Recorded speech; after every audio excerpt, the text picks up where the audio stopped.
All right, welcome to the Sae Bae cast number 159 with Unpredictable and Afzaalh. How you boys doing today? Hey, Doing great. pretty good.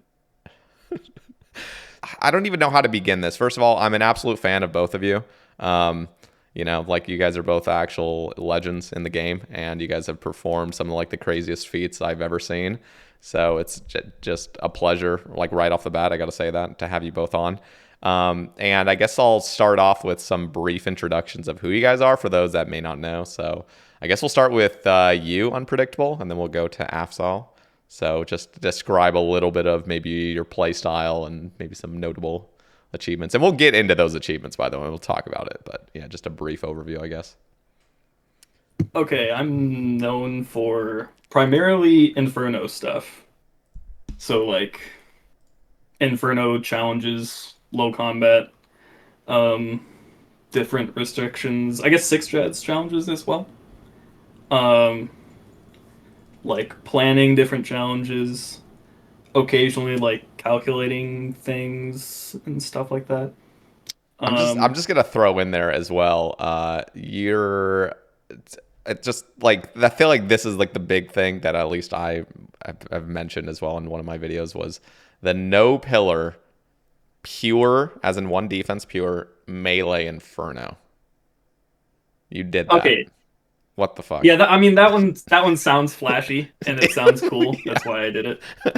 It's not the most difficult challenge. It's an easier version of low combat, All right. effectively, You guys with hear a that? little That's bit of that's twist easy. in there. That's the easy shit. Okay, so we'll get into more of the challenging stuff later, but okay, very cool.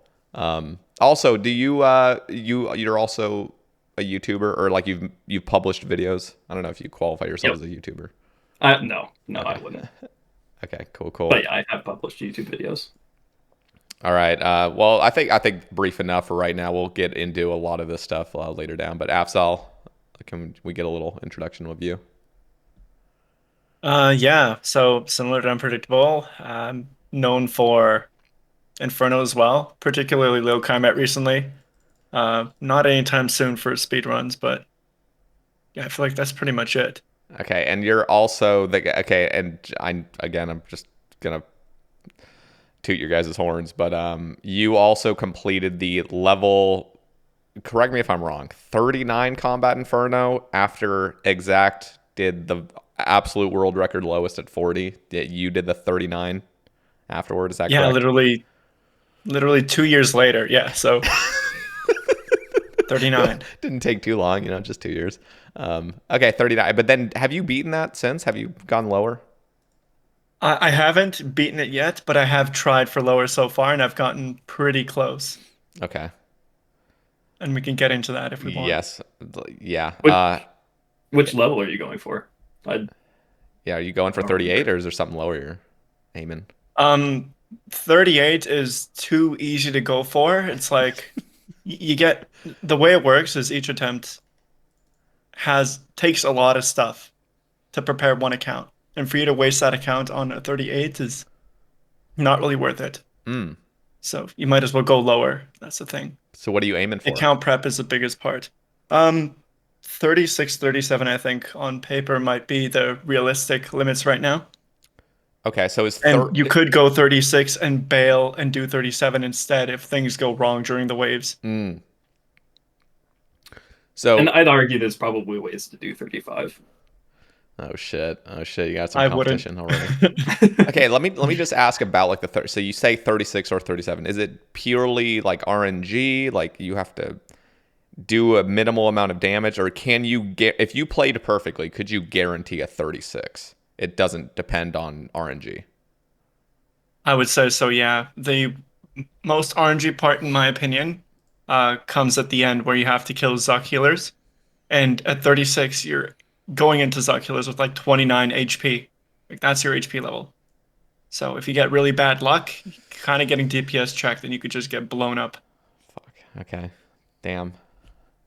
And let's also just get a little briefing on your guys' group hardcore Iron Man team. Is that correct? You're in the same team together, but Yeah. it looks like Afzal is the only like real active one. At least that's what I heard. Maybe I'm incorrect on that. No, I think that's right. Okay. So you know what, let's start there. There's like a huge I mean, there's so many different pathways we can go down to start the discussion, but I guess like first things first, let's just talk about the group hardcore Ironman. So when did you guys start that? Was it just immediately after release, and what was your guys' original plan with that sort of team? You want So to start out? I think I can start, yeah. So I think Group Iron Man game mode came out like October of 2021 or so. And I had no interest in doing any of that stuff because at the time I was still going for 39. It was after 39 was done on April 1st, 2022, where it's like, oh, well, what's next? Let's try a hardcore Group Iron Man Inferno. So I made a duo with Nabe, and the very next day we bailed on the duo and decided to make a group like live on stream with Croft and Unpredictable. So we had all four of us. And we made it with the intention of like, there's no commitment from anyone. Like there's no expectation. So if you gotta go at any point, that's cool. So it was sort of made on a whim. Okay, clear, And quick. Unpredictable and I did a lot of work. Just a quick interruption. So who is Croft and who is Nabe? Nabe is like a really good friend of mine. I'm trying to think about. But they're both gamers, like both beasts, or Yeah, yeah, okay. for sure. Croft is like a god. He's like, and he was really up there for Infernal speedrunning, but he's left the scene altogether, and he has no intention of coming back. Mm, I genuinely think he probably could hold a light up to Rust if he stuck around. okay, He was shit. really, really good. I think he was like rank 4 or 5 at some point. Yeah, and he was pretty young as well, right? So time to Yeah, improve. He still had his prime ahead of him. Okay. Yeah. yeah. Isn't Rasta pretty young? How old's he? He's a zoomer too, I'm pretty sure. But Yeah. Croft, we're talking Really? like a minor. Okay. Interesting. So yeah, he still had several years. Yeah. Isn't that what like who is it? Who's the PKer? 1013? Is that who I'm thinking? Who was literally Oh, like yeah. 15 years old and he was just dominating. He was like Yeah. a literal kid. Just fucking zoomer clicks, I swear to God. Yeah. Anyway, continue. Yeah, so we made that group. It was sometime mid 2022. Within like the first month, Unpredictable and I were like sort of on the same level with progression. We got range levels. He started collecting chins and stuff. Um, I ended up going for the cape at like 70 something, 72 range or something, and ended up getting it without teleporting or dying, luckily, at 56 combat. So we thought that'd Jesus. be it, and we all just put everything down. But I got kind of bored, so I came back to it and kept getting KC, died twice. Then we were 2 out of 4, and then nobody played again. And now I think you're 3 out of 4. Yeah, Kind what of happened there? similar Yeah. to similar percentage to Mammal at this rate. Oh God. Yeah, I'm gonna be the Mr. Mammal It's of our actually a group, to worse be honest. percentage because you only had 4 lives instead of 5, so the ratios are off. You're worse than Mammal. No, we were. I mean, I've died 3 times out of 4 now. Mammal died 4 times out of 4, No, right? no, no, no, no, no, no, no. He Mammal's died. like 7 out of 9 or something, right? Yeah, in the long term, but like his recent thing where the farmers died, he only died 3 times out of the 5. Oh, not bad. Yeah, Okay, I yeah, guess I'm worse than Mammal at this point. yeah. That's fair. I mean, you still got room to improve. Yeah, thank you, thank you. Yeah, next time, Beast. Or I guess you're still on your third life, so or your last Also, life. shout out to Mammal. He was my first Twitch sub, and I used his guide to get my first fire cape. So Dude, Mammal taught shout out me Mammal. literally everything I know about this game in the early days. Like his guides were what I went to. I mean, my fire cape, that's how I got my fire cape. That's how I learned. Oh shit, nice. I didn't even learn Bandos, but that's how I did Bandos. It was just like the 2 attacks walk under. Like that was just such galaxy brain stuff at the time. I mean, seriously, like I would have just stood there and face tanked the whole thing, but the walk unders were crazy. So yeah, shout out Mammal. Yeah, so what happened on those deaths? Were they all Inferno related? All 3 of them were Infernal related. The first death, it was off stream, and this is going to be a little hard to explain, but uh, I clicked on a melee and I clicked one of my locked prayers at the same time. And similar to when you click on an NPC and drink a brew at the same time, you know how you get pulled into melee range? Yep. It's the same effect. So I got pulled out of a safe spot and I tanked a ranger and a melee hit at the same time. This was like February of 2023, I think. And then the very next week or something, like I died because I forgot to scuff the shield at Zuk. So the safe spots I thought I had were not correct. So I just tanked a Zuck hit immediately and died. Damn. So And two then, pretty much accidents. I mean, just yeah, misclicks yeah, and then kind of just accident. Okay. What was the third? the so after that point, pretty much this is like March of 2023. I think we put down hardcore group Iron Man altogether. To go for low combat stuff actually, but we only recently picked up the hardcore group again, December of 2023. So like last By month. we, he means him. Oh yeah. Okay. The team is back, right? No, that's the okay. Yeah. So that happened. What made you even want to like come back to it? Was it just like you were bored and but you knew that Croft was never coming back to the game? And you knew that Nabe wasn't playing it. Were you just like, whatever, I'll just do this for fun? Yeah, pretty much. I think I just wanted to stream at that point again because I've been getting like kind of bored, going for achievements in the dark kind of thing, I think Mm, that's very lonely and like just kind of a shit experience. Can I say that? no, but no, I'm kidding. Yeah, you can say that. As long as you just don't say Okay. the C word, you're pretty much good. So Okay, nice. yeah. So yeah, I decided to start streaming again, and that was the only thing I thought would be interesting to stream. Funny enough, it seems Inferno's like sort of been a little boring recently for the viewers and a little bit for me. Um, Started in Zolra recently, and that's been like popping off a bit. It's exciting again to branch out. And you're still on just that one life, so everything's pretty exciting. Yeah, exactly. That's Yeah. that's cool. So, um, yeah, I just find it fascinating, like that. Well, first of all, like just let's just talk about group hardcore Iron Man. Do you think like I mean, because this is my kind of feeling because there's like a hardcore mode or like original hardcore mode, which is a solo experience, and everything's a lot easier. You can die at Chambers, you can die at Inferno, you can die at Six Jads, you can die at all these things. But group hardcore Iron Man is like that crazy shit. I mean, it's just unreal. Have you, by the way, done any of the Six Jad challenges or anything on the group hardcore?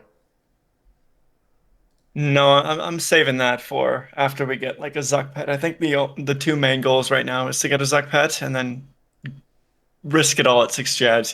Okay, holy Um, shit. Do you feel comfortable at Six Jads, or would that be something you would practice a lot? I would practice a lot for sure. I think Okay. practice is like the one thing that has been more widely done recently on hardcores. Like that wasn't done before. I feel like it's like more adopted as a strategy to do hard content. Yeah, especially with Mutts, his crazy stuff. I mean, he spent just countless hours doing DT2 bosses repeatedly on a main, getting that practice in.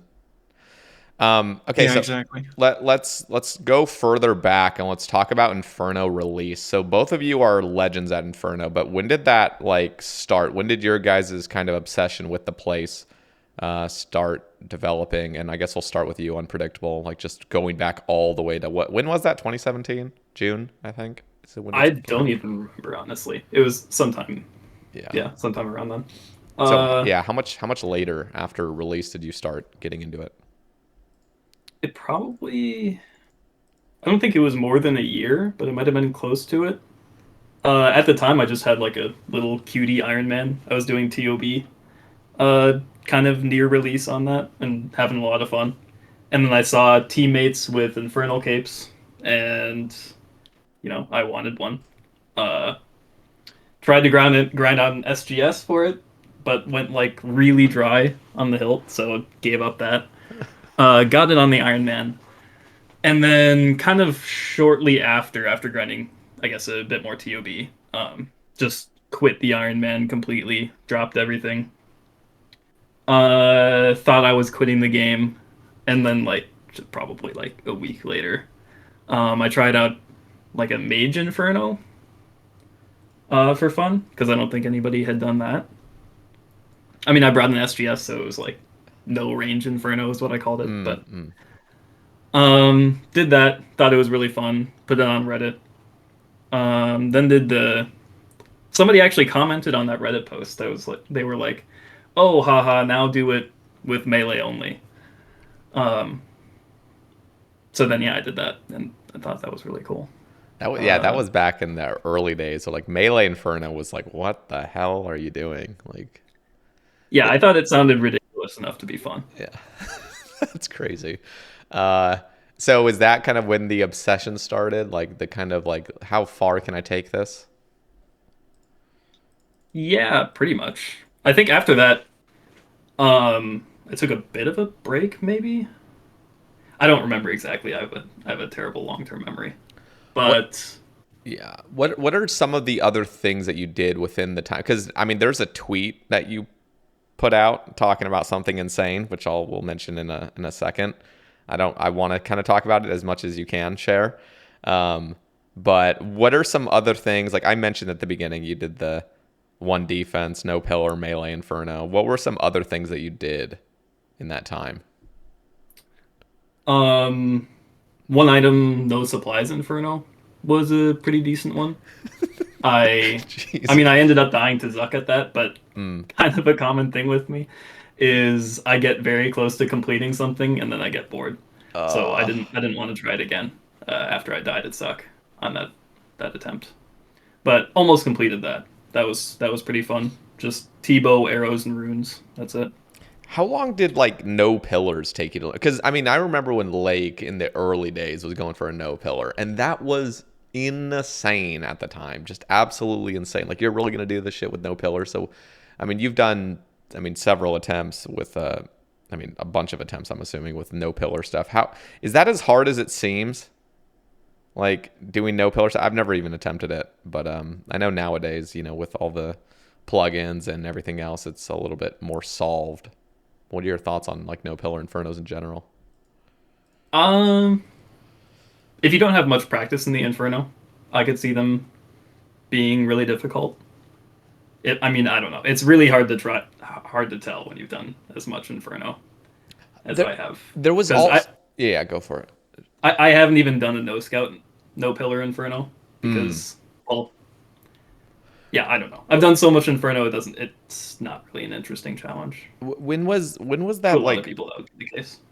There was like a tool that came out. Was that exact that made that? What was like that scouting tool that like could simulate like how monsters see you in their line of sight and Oh, everything?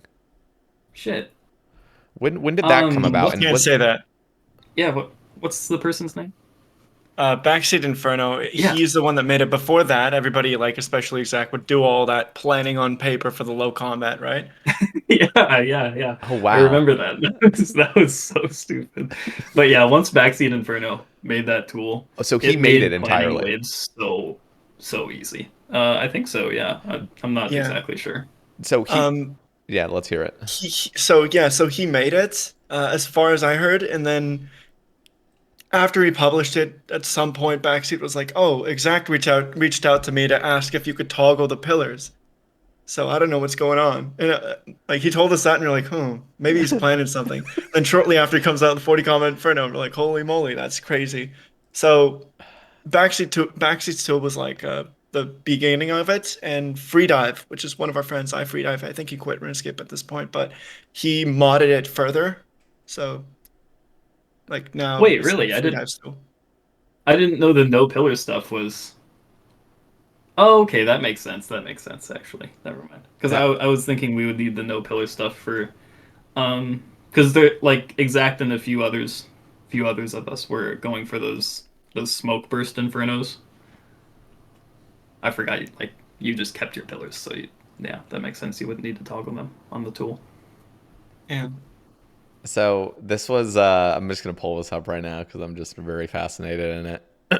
And I can't remember when I saw it just a couple months ago, but actually it was in. Yeah, I think you're the one that mentioned it, Afzal.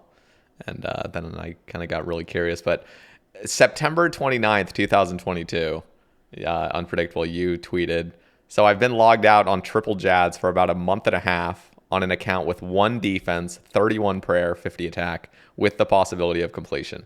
I recently took a new turn in life, but that leaves me without the necessary time to practice for the remainder of the Inferno. So what the fuck, dude? Is that still logged out, by the way? Or are you able to that's, leak? that's still logged out. Yeah, I'm Dude. still at triple Jads. I have not done anything with it since. So it's almost been a year and a half. Well, not quite, but almost. Bro, okay, how exactly are you 31 prayer? I mean, are you able to leak any of this stuff? Like, what the fuck is this? Like, you don't have any Yeah, protection prayers. I mean, I've leaked some of it in like Discord, like private Discords, like yeah, we were talking about earlier. I did Yeah. that presentation in the summit.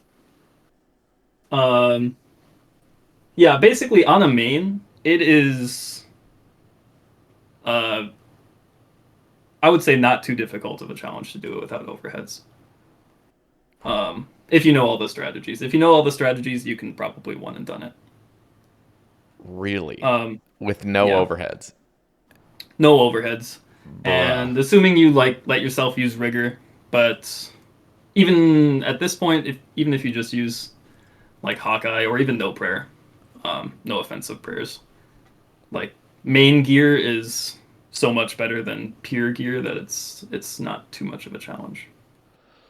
So, are you able to leak any sort of the strats, maybe in like a basic way? Like, how exactly is it just standing under mobs or something and flinching them and somehow like red Xing or blocking their movements so they don't path away from you? Like, what is going on? Like, I'm just trying to even imagine how the hell this is even possible. Like the start of a Um, wave, like where the fuck are you supposed to run to? I mean, it's just there's a major attacking you, there's a melee attacking you, there's a blob attacking you. You can't use any yeah. overheads. Like what the fuck? So I mean, the main idea is okay. You do need to keep your pillars for this. Hmm. In general, I mean, maybe you can lose one pillar and you get lucky spawns and stuff. But yeah, in general, you need to keep your pillars. So the main game plan is um, make sure you have a plan to either boost a one shot on the nibblers. So that means like stand somewhere and cast a barrage on the nibblers. If you don't kill them in one hit, log out I and see. try again. I see. So And then that's get essential. to a safe spot. That's Get to a safe absolutely place where you're essential. not being attacked. Yeah. Oh, okay. Um. Um, and then it's a combination of different strategies. Uh, I remember a while ago, Rendy made a video like theory crafting some strategies. Um, like that was really interesting. It was good to see somebody doing such a creative video like that because a lot of people just wrote this challenge off as just impossible without thinking about it too hard. I think, which is why I think nobody's really gone for it. One of the things he did get right in that is how you deal with the melee, which is just basically standing under it, queuing up a red X so it doesn't move while it's under you, and then waiting for it to do its dig animation, doing a one or two hits on it, and then going back under because it doesn't attack you right after it digs. And then bats, usually you can just 1v1. So they're not too much of a problem if it's just a bat on you after you get to that safe spot. Okay. So now I'm imagining single Jad. I can imagine in my limited knowledge that you could stand underneath Jad, maybe red X it with an item or some sort of red X in the arena, keep it still, and then melee it down just repeatedly over and over and over. Try Yep, to kill the healers somehow, or at least just tag them, that's I the guess. method. Yeah, you just red But exit. but what the hell is triple Jads? I mean, like how? Oh, triple jets! I have a video on triple jets without overheads, without prayers, from What? 2 years Can ago. we? Is there a link for that? Can I just pull it up? Just for Yeah, those if you just go to my listening. channel, it's there. Okay, I'll look it up real quick. And like the method for the one defense version is just an extremely optimized version of that. But yeah, the main idea is just get them all same tick and then kill them while tick eating. Oh my god. And then the last Jad, you just do the same method as the single Jad. Go under it, red X with melee. Okay, I'm just seeing this right now. Oh my I'm god. simplifying a lot of this. There are a lot of like Well, optimizations that you have to do and stuff like that. But a so lot of the thing that makes the main easier is you don't have to optimize triple Jads as much because your DPS is already just high. so what exact is? But is this a DPS check? Because at least in this video, I mean, you have to eat these brews, and you don't have unlimited Guthix or the rests.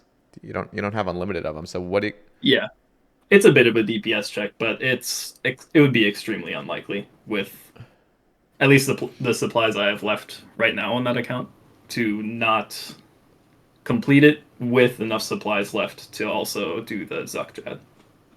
bruh, what the hell? Okay. Also, let me ask you both about just nerves in general. Do you guys experience nerves when you're going for something really crazy and you realize it's getting close to the end and like one fuck up could just ruin everything? Like, how do you guys deal with that kind of stuff? I've asked Mutz about this as well. He has obviously been playing hardcore for years and years and years. And so I'm always curious what people are thinking, what's going through your guys' heads. I have a lot. I don't know about Affy, but in the original melee Inferno that I did, I was so nervous that I think I tanked like 3 Zuckets in a row or something like that once everything was already done. Like it was just me attacking the boss with a T-bow. Oh God. Yeah, I get a lot of nerves. See, for stuff like that. I would deal with that. That's like I mean, that's probably not the main reason I would never go for this kind of stuff. I don't have enough interest. But on top of that, like nerves would just destroy me. So, Afzal, what about you? Yeah, I definitely get nerves. Especially if you don't like practice and yeah, I guess practice is the word. If sending it for the first time and you have no like if you haven't prepared like you should have, then your heart is like in pain like through the entire thing. So, but how many Inferno completions have you done on your group hardcore? Just for those wondering. 27 now. Holy shit! So 27 Infernos on a low level group hardcore without maximum gear. What gear are you rocking with that? Uh, Pretty much a rune crossbow. I did a couple KC with like ice burst and stuff, but I ended up getting barrage and getting the KC that way now. So ancient staff, rune crossbow. That's about it. So, like, you don't deal with nerves that much. I mean, it really is like, because like when I see you you're streaming this shit. I mean, so on top of it, you're glancing at chat, reading it, just having a jolly old time at the Inferno. Do you ever think like, oh, if I just literally misclicked right here, it's over? I mean, Oh, it's a you just not good think about that? question. I don't think about misclicks really. I think about like distractions, and I end up distracting myself a lot. Especially recently, I've been getting chanced almost every day. To be honest, I gotta admit when that's happening. Um, yeah, I don't know. I think that's comes from like me getting bored and I see. just losing focus. So more than nerves, I think losing focus is the biggest problem with a lot of the low combat stuff. So I want to ask you, Unpredictable. So with this 31 prayer 50 attack, what combat level is this, by the way?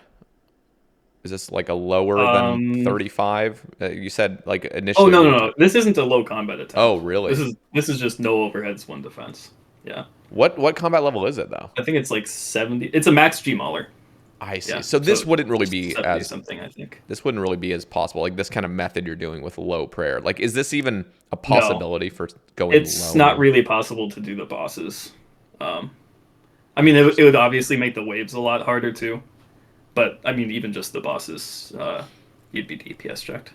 Okay, so very like theoretical lowest combat Inferno. You guys are theorizing as 35. Is that like the very lowest you think you could possibly get it?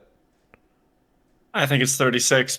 Unpredictable is saying 35. I would say 35. Yeah, 35 without like ridiculous, like wasting your life strategies. Wait, so what about what about absolute theoretical? I mean, like purely, you are an absolute god wizard at this game and every single thing went perfectly. Could it go lower? No, that's what I think 35 is. Okay, so 35 is like robot status of like everything works out in the most beautiful fashion. All the RNG goes your way. What about like all the RNG going your way too? Is that still the lowest? Yeah. Okay. There's just too much XP to gain. I'm not sure. I haven't thought about it. Okay, interesting. 35. And so right now it's 39, and that's you, Afzal, that holds that, record, or is there somebody Yeah. lower? Okay. No, right now it's 39, but in my opinion, a new record is really easily up for grabs. Even if somebody wanted to do 38, I think they could do it pretty easily with the new tech. So in the beginning of Inferno, I mean, they before it was released, they said that purple suites wouldn't be able to be used, and they're not able to be used. How much would that change Inferno nowadays if you were able to bring in purple suites? Would that be a game changer in certain scenarios? When I think purple suites, I think what do you call tick eating with ring of suffering and a bunch of recoils, right? Let the way level 3 fire cape is done. So in that case, you can, if they came out with purple suites, you could probably bring down the XP gained in the Infernal all the way down to like just killing the nibblers during the waves. Wow. So that's for low combat unpredictable. Yeah, What yeah. about for overheads? For no overheads, it would definitely make the waves a lot easier. Um, the bosses, triple jads wouldn't change that much, because purple suites only heal for one sometimes, so you can't use them to take eat triple jads. Mm. Question for triples. It would help. Could Zuck a you bit. like Gothic's Rest for the first of the triples and then Red X under the second triple and take eat the third one, if you know what I mean? So when you just have two jads left. If you can figure out a way of doing that, that's an option, but it's probably just worse than doing it normally, if I remember right. Oh, right, Again, yeah. I planned this stuff a very, very long time ago. I do you remember? Do you remember when September joined that one Discord? Yeah. I remember. Yeah. Okay. So that's the earliest moment I remember, like having this planned out. No, not up to as much detail as I had when I actually did it, but yeah, I don't know. That was Vader, years do you ago. know who September is? Yeah. He's isn't he brothers with Jukebox Romeo? Oh my god, I didn't know that. No, I don't know. I think they're brothers. I'm almost certain they are. Oh. They've told me that because he used September used to be pretty active in my Twitch stream. And Nice, yeah, yeah. both are they? I mean, I know because I mean, Jukebox Romeo is like cast number 1. That's the first guy I had on. This is back before it was even a Sae Bae. I mean, this is basically like on his channel. This is like I just stole it and said it was a Sae Bae cast, but it's technically his podcast. I just jacked it. But no, pretty sure both of them are like Giga Gamers. Jukebox used to be a total skiller, and he became a no scythe Zuk Helm Iron Man. And September isn't he like a fucking god at TOB? I know he's made some insane guides for it. He also did no Mage Prayer Inferno, which is interesting. Damn. Yeah, those guys are So, yeah, built different. Yeah. September especially. He's and okay, I could be wrong on this, but at least what I recall was like Jukebox played RuneScape as a skiller, Iron Man skiller with very little PvM experience, and then I'm pretty sure like he got his brother September to start playing, and like he was a total beginner at RuneScape, and now he's like a god. So I don't know exactly how that happens, but it just happened. It's crazy. I could be wrong on that story slightly, but I think that's at least what I recall hearing. Yeah. So I think you know more than we do about them. Yeah, I don't know who this is. okay, interesting. No, I just yeah, the only reason I know is because September was pretty active in my stream, and he told me that he was brothers with Jukebox Romeo. So anyway, what were you gonna say about him? I just went on a huge ramble about that. Oh no, yeah. It was just timing when I had this Inferno planned, and I don't remember why I was bringing that up, but yeah, it was years ago. I don't remember exactly when. So let's keep talking about the Inferno. There's a few like different things I sort of want to pick your brains on. So neither of you guys wouldn't consider yourself speedrunners. You're more like in that kind of niche territory of doing some crazy stuff or low level stuff. Like would you say that's accurate? Yeah, I'd say that's accurate. I've done some like speedrun analysis kind of before, but that's about it. Afzaalh, is that pretty good? No, I never do speedrunning, to be honest, and I don't think it's something I could get into. I've seen the way Rasta, Neen, and all those guys click. Yeah. They're just talented. Yeah. So who do you think's the best speedrunner of Inferno? Oh, I can't believe you asked me this. Um, I like Neen. I'm gonna say Neen, Okay. but objectively, Rasta has the receipts, and I have to hand it to him. But I like Neen, and I really wish Neen would just come up Same. I want fucking and Neen beat to. him. Same. Absolutely. I want Adicon to come. I mean, I think Adicon maybe a bit washed up at this point, but he did hold world record Inferno. So I was always hoping that he would give some competition to Rasta. What about you, Unpredictable? Who are you claiming as your top speedrunner? I would just split up the category a bit more. Okay. Naturally talented, I would say Neen. Obviously, current performance, Rasta. Okay, that's fair. Yeah, I think I am all about the competition. I want I want there to be like, 3 or 4 or 5 people that are just always in that very, very close ranking where they keep passing each other and there's always a lot of hype. Rostaman's held the world record for like a year now or something at least, right? I don't think and he's beaten his own record a few times while he was already rank 1. As far as I've seen, yeah, I haven't kept up with it too much. Yeah, so I say you're right, mhm. and it's a shame that Neen Totally. has work to do, if you know what I mean. I completely agree. And here's the thing, and I've had this argument with some people. It's just I like giving credit where it's due. So when you said objectively, like Rosterman, hey, he has the receipts, that is exactly where my point stands. Like that's my only point is like I want the best speedrunner to hold the receipts. So if Neen really is better, like just fucking grind it out, please. Like, just prove it. Like just do it. And but here, and this is where the argument gets a little bit like weird is, it's hard to prove because ultimately you just have to have a god run, which just takes run after run after run after run after run, just trying to get the best RNG possible. And on top of that, that also includes in some scenarios chancing yourself repeatedly. I mean, if you just can't get the Blood Fury heals and you're just on wave, 63 or whatever, and you have to start a wave and you have to tank I mean, there are RNG elements to it where you're chancing yourself and it's really just getting that god run again and hopefully praying for a no pillar or a no set Zuk. So. And Oh yeah, that is you're a big obviously thing nowadays, right? Yeah, you pretty much you're have to pray asking for this to probability is pretty high. non-speedrunners. Yeah, but you guys are still in the scene a bit more than me, I think. I haven't looked at the Inferno speedrunning Discord. Okay, maybe we're all on the same page then. I just like bringing it up though because I'm always Wait, no, we're fascinated. not. What? I mean, yes, we are, but how about this, Sater? Okay. If you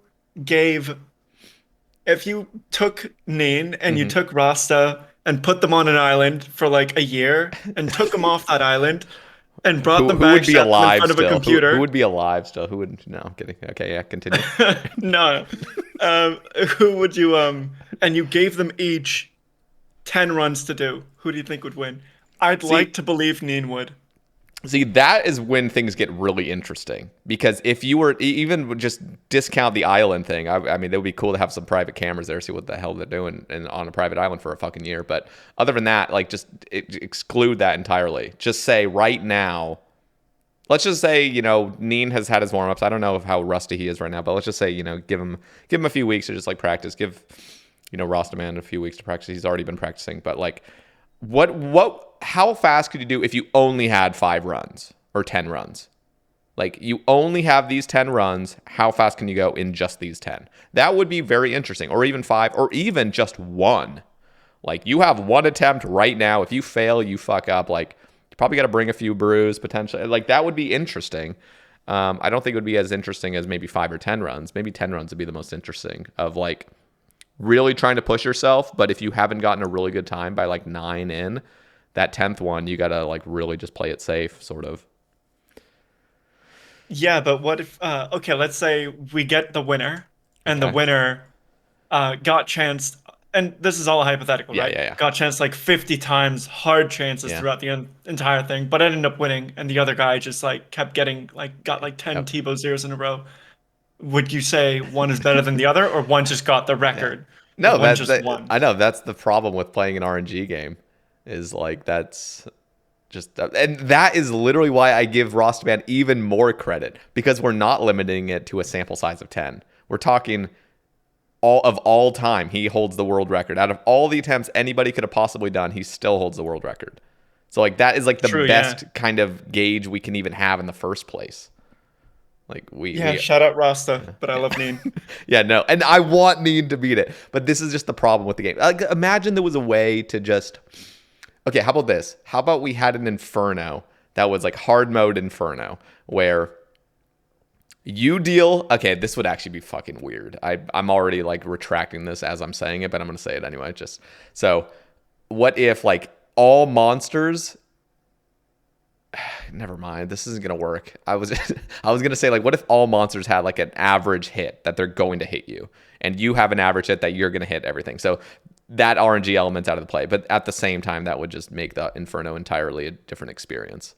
So I guess that can't really work out. Plus, I feel like people rag on randomization a bit too much, because it does make things a little bit more interesting to optimize something probabilistically, rather than just memorizing stuff. Like I wish. Okay, TOB speedrunners are gonna hate me for saying this, but like the Nilo room would just be much more fun if the strategy wasn't just memorize. At least interesting.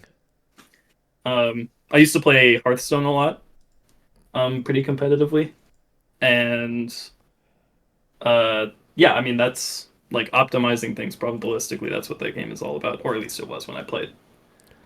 And I just find that much more interesting than, yeah, brute memorization. I'm always really fascinated by that kind of discussion of people preferring staticness over dynamic kind of wave solving. Because in my head, I think there has to be a good balance of it where things do feel stable, things feel like they're relatively consistent, but there has to be a dynamic element to it. But I'm surprised you even said that, because so many people love Nilo and they hope that nothing ever changes about it. They love that you could solve it. So you're canceled. Yeah. I might be by the TOB speedrunners. But like there's also the bias that people that are really into doing something are going to be more into the current version versus what it could be compared to the general public, right? That's fair. Yeah, I agree with that. That's kind of the thing with like asking, like restricting votes to people that only do a certain activity. Mm-hmm. Like the people that do that activity are going to be biased towards the way it is now. Yep. Just for that reason. I'm not saying that's always a bad thing, but there is just a bias there. Yeah, you're totally right. There would be a bias on both sides, but there would definitely be a stronger sort of no, that makes total sense. So what are your thoughts on, like, have you done any TOA? Have you done TOA Monkey Room? Actually, I still like TOA release. Like, okay, so I got to triple Jads on that 31 prayer Inferno. Mm-hmm. And then I had to move. So that's a big reason why I didn't continue it past then. But then TOA came out and I played that for a bit. And then I don't know, I was kind of disappointed by TOA because they promised like adding all these invocations would add all these interesting mechanics and challenging things, and like for the most part, like it does add some mechanics, but it just makes things longer and very repetitive, I felt. And some people do make interesting challenges out of it, like Noobtype made some cool videos. But in general, I would say I was a little bit disappointed. Yeah, that's the general consensus among people, I feel like. Afzaalh, what have you done any TOA? No, Not I any. I haven't seen any TOA. I don't know how it works. So you really are just an Inferno prod, is that right? Yeah, pretty much. But that's the thing. I think the reasoning is that I'm not done with it yet. Like there are still things I want to accomplish. So what are the other pieces of content that like actually excite you? Like, just, are there any things, or like are you just still so focused in on Inferno in general? Um, no, I think I'm just focused on Inferno, but with streaming now, I'm a type of guy that I think it doesn't like change very much, so I like things staying the way they are, and for me to like try and figure out that thing as much as possible.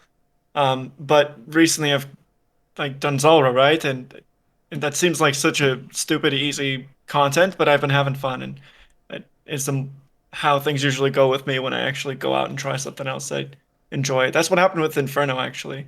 I only got back into RuneScape to do some PKing, like after work and stuff like that. My friend was like, "No, bro, try Inferno." It's like, I don't want to learn that, but then I did. So what's the plan with Zulrah? Is it just do Zulrah and then go back to Inferno, or now are you kind of expanding your kind of just I'm you're seeing the more game as more of a open-minded. whole? Like, yeah, I think I'm seeing it more of a whole. I still have like the goal of getting a Zuck pet and then doing 6 chats, but now it's not like before. My perspective was, oh, after this finishes, I'm just gonna move on and make another account and do whatever. Hmm. But now I'm like, oh, what if I do solo chambers on this account one day? What if I go learn that? That sounds like fun. What if your hardcore or your last life is lost? Are you still going to continue? No, probably not. I think at that point it's worth considering making a new group, and So I think that'll be fun. so you wouldn't, I mean, I could see that, but wouldn't you want to almost play on something that doesn't have as much risk just to get some practice in? Because I mean, if you're learning solo chambers, I mean, Oh, for sure, yeah. I think that's like a given. okay, That is the meta for any high risk account like that. I see, I To see. just practice on another account that's been established. And I genuinely feel like hardcore group is like the peak of like hardcore content because it can't get harder than that. Yeah, it literally can't. Do you think it's possible, guys, for a group hardcore Iron Man to ever have a Zuk Helm on? Or is that just unfathomable? I think it's possible. I don't think the challenges are that crazy, are they? I mean, they're going to Yeah, I keep don't getting think crazier. so. That's the thing. Especially with Colosseum CAs coming out. What's the Colosseum? That's that's the new piece of, well, it hasn't come out yet, so we have no idea technically, but that's the new Inferno. It's coming out. Endless. Oh wait, apparently. really? Yeah. Really? You haven't even heard of this yet?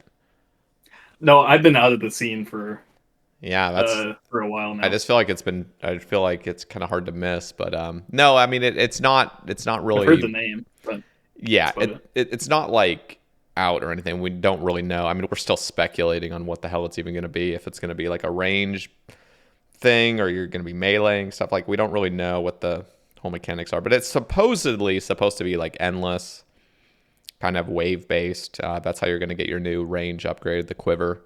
But I mean, so the reason I even bring that up is like ultimately, and I'm pretty sure tomorrow, literally tomorrow, the DT2 CAs are going to come out as well, which, shouldn't be as like any more difficult than like Awaken stuff. But like, I understand as well, like theoretically, yes, it's possible for a group hardcore to get a Zuck helmet, but I'm talking practically. Like, is this actually something that's ever going to happen in the game? I'd say yeah. Prestige or not prestige? I don't see Well, any. it has to be bottlenecks. prestige because isn't hardcore prestige? That's what I thought, Sater, but I don't know. I think some people in the stream today were like sort of questioning if that was the case. What do you mean? Okay, let's assume you have to be prestige. If that's the case, Yeah. everybody has to get a Tebow, everybody gets a Shadow, Scythe, and Yeah. then you can start going for it. Yeah. Good fucking luck. Oh right, there's like If the everybody's maxed, then speedrun like, challenges. I forgot about that. yeah. Well, yeah. So that's what I was asking Mutz about this. I was like, what is the most optimal team size for this? Because apparently, if you're in, like, let's just say you're in a 3-man, apparently that was the most optimal in Mutz's view, was getting a 3-man hardcore group. And now at that point, the 5-man challenges, the 8-man challenges, the 4-man challenges, those are all auto completed because you just actually can't do them because you have to keep your prestige by not raiding with other people. So you only have to Right. do the 3-man and the 2-man tasks and the 1-mans. So that makes it slightly nicer, but ultimately you still have to have a giga team that is all pimped out. And Can you do a solo team and then does the same? no, thing you happen can't. with- So No. you have to do at least a 2-man. And Mutz was saying that a 2-man's not even going to be that feasible either, because even though, yes, you won't have to do the 3-man challenges or anything, trying to go get a scythe without a scythe at top with a 2-man team is going to be like fucking brutal. Like just trying to get the gear to do the tasks, basically. I think the hardest part would be just getting people that are good enough at the game to grind out all that stuff and not die, and who also want to. I think that's the thing. Yeah, because it's just, I mean, one little slip up, restart. Good luck. Have fun with that. I don't think it's possible. I have said it's definitely possible. Okay, yeah, I would say it's. I mean, it's possible, but okay. Let me ask you this: is it going to happen in the next 10 years? Yeah, absolutely. I don't think so. I don't know. I don't think so. 10 years? Yes. 10 years, dude. We're gonna have Probably, World War III in 10 years. I know. Servers are going down. Yeah. Well, that I know. Hey, that doesn't happen. I don't think it's happening. True. So that's exactly No. I theoretically, yes, it's possible, but you have to keep in mind, all of your chambers are dangerous. All of your 6 Jads are dangerous. All of your Inferno is dangerous. All of your Tob is dangerous. All of your Toe is dangerous. Like, all of this shit is dangerous, and you can't be carried in any of this shit. I mean, you literally cannot be carried. It's all you and your 2 teammates. That apparently is the most optimal team size, 3-man. I would say, And there are definitely groups of 3 players that you could make that would be able to do this. But, I mean, a lot of people just don't want to do that because it's a lot of grinding, it's stupid. It's just, so we're saying it's impossible because you'll never get people to commit to doing something like that? Yeah. I'm saying it's possible, but you might not see it because people don't want to. A lot of people just don't like doing super long grinds like that. Yeah, so. I mean, it's just stupid long. I mean, the only people that could even reasonably do it as well is it would have to be a team of like Mutts, Shays, and like Praisefoot, because they've already proven that they can get a Zuk helmet on a hardcore. So that would be like the trio team, the trio team dream. You could argue, you get some better players, but those I feel like are the most qualified and best players. Like, those are the best candidates because there's a different play style when you play as a hardcore. You need to know how to instinctually telly. Okay, yeah. I Oh, can see that's that true. For TOB and maybe TOA. But like, what are the other challenges for a hardcore other than that, for a regular hardcore? There might be. Maybe there would be some other people that would be. I mean, there's not, like, again, like you guys said, like, there's not that many crazy challenging things to do. It's just the accumulation of getting accounts progress enough to even start doing these challenges.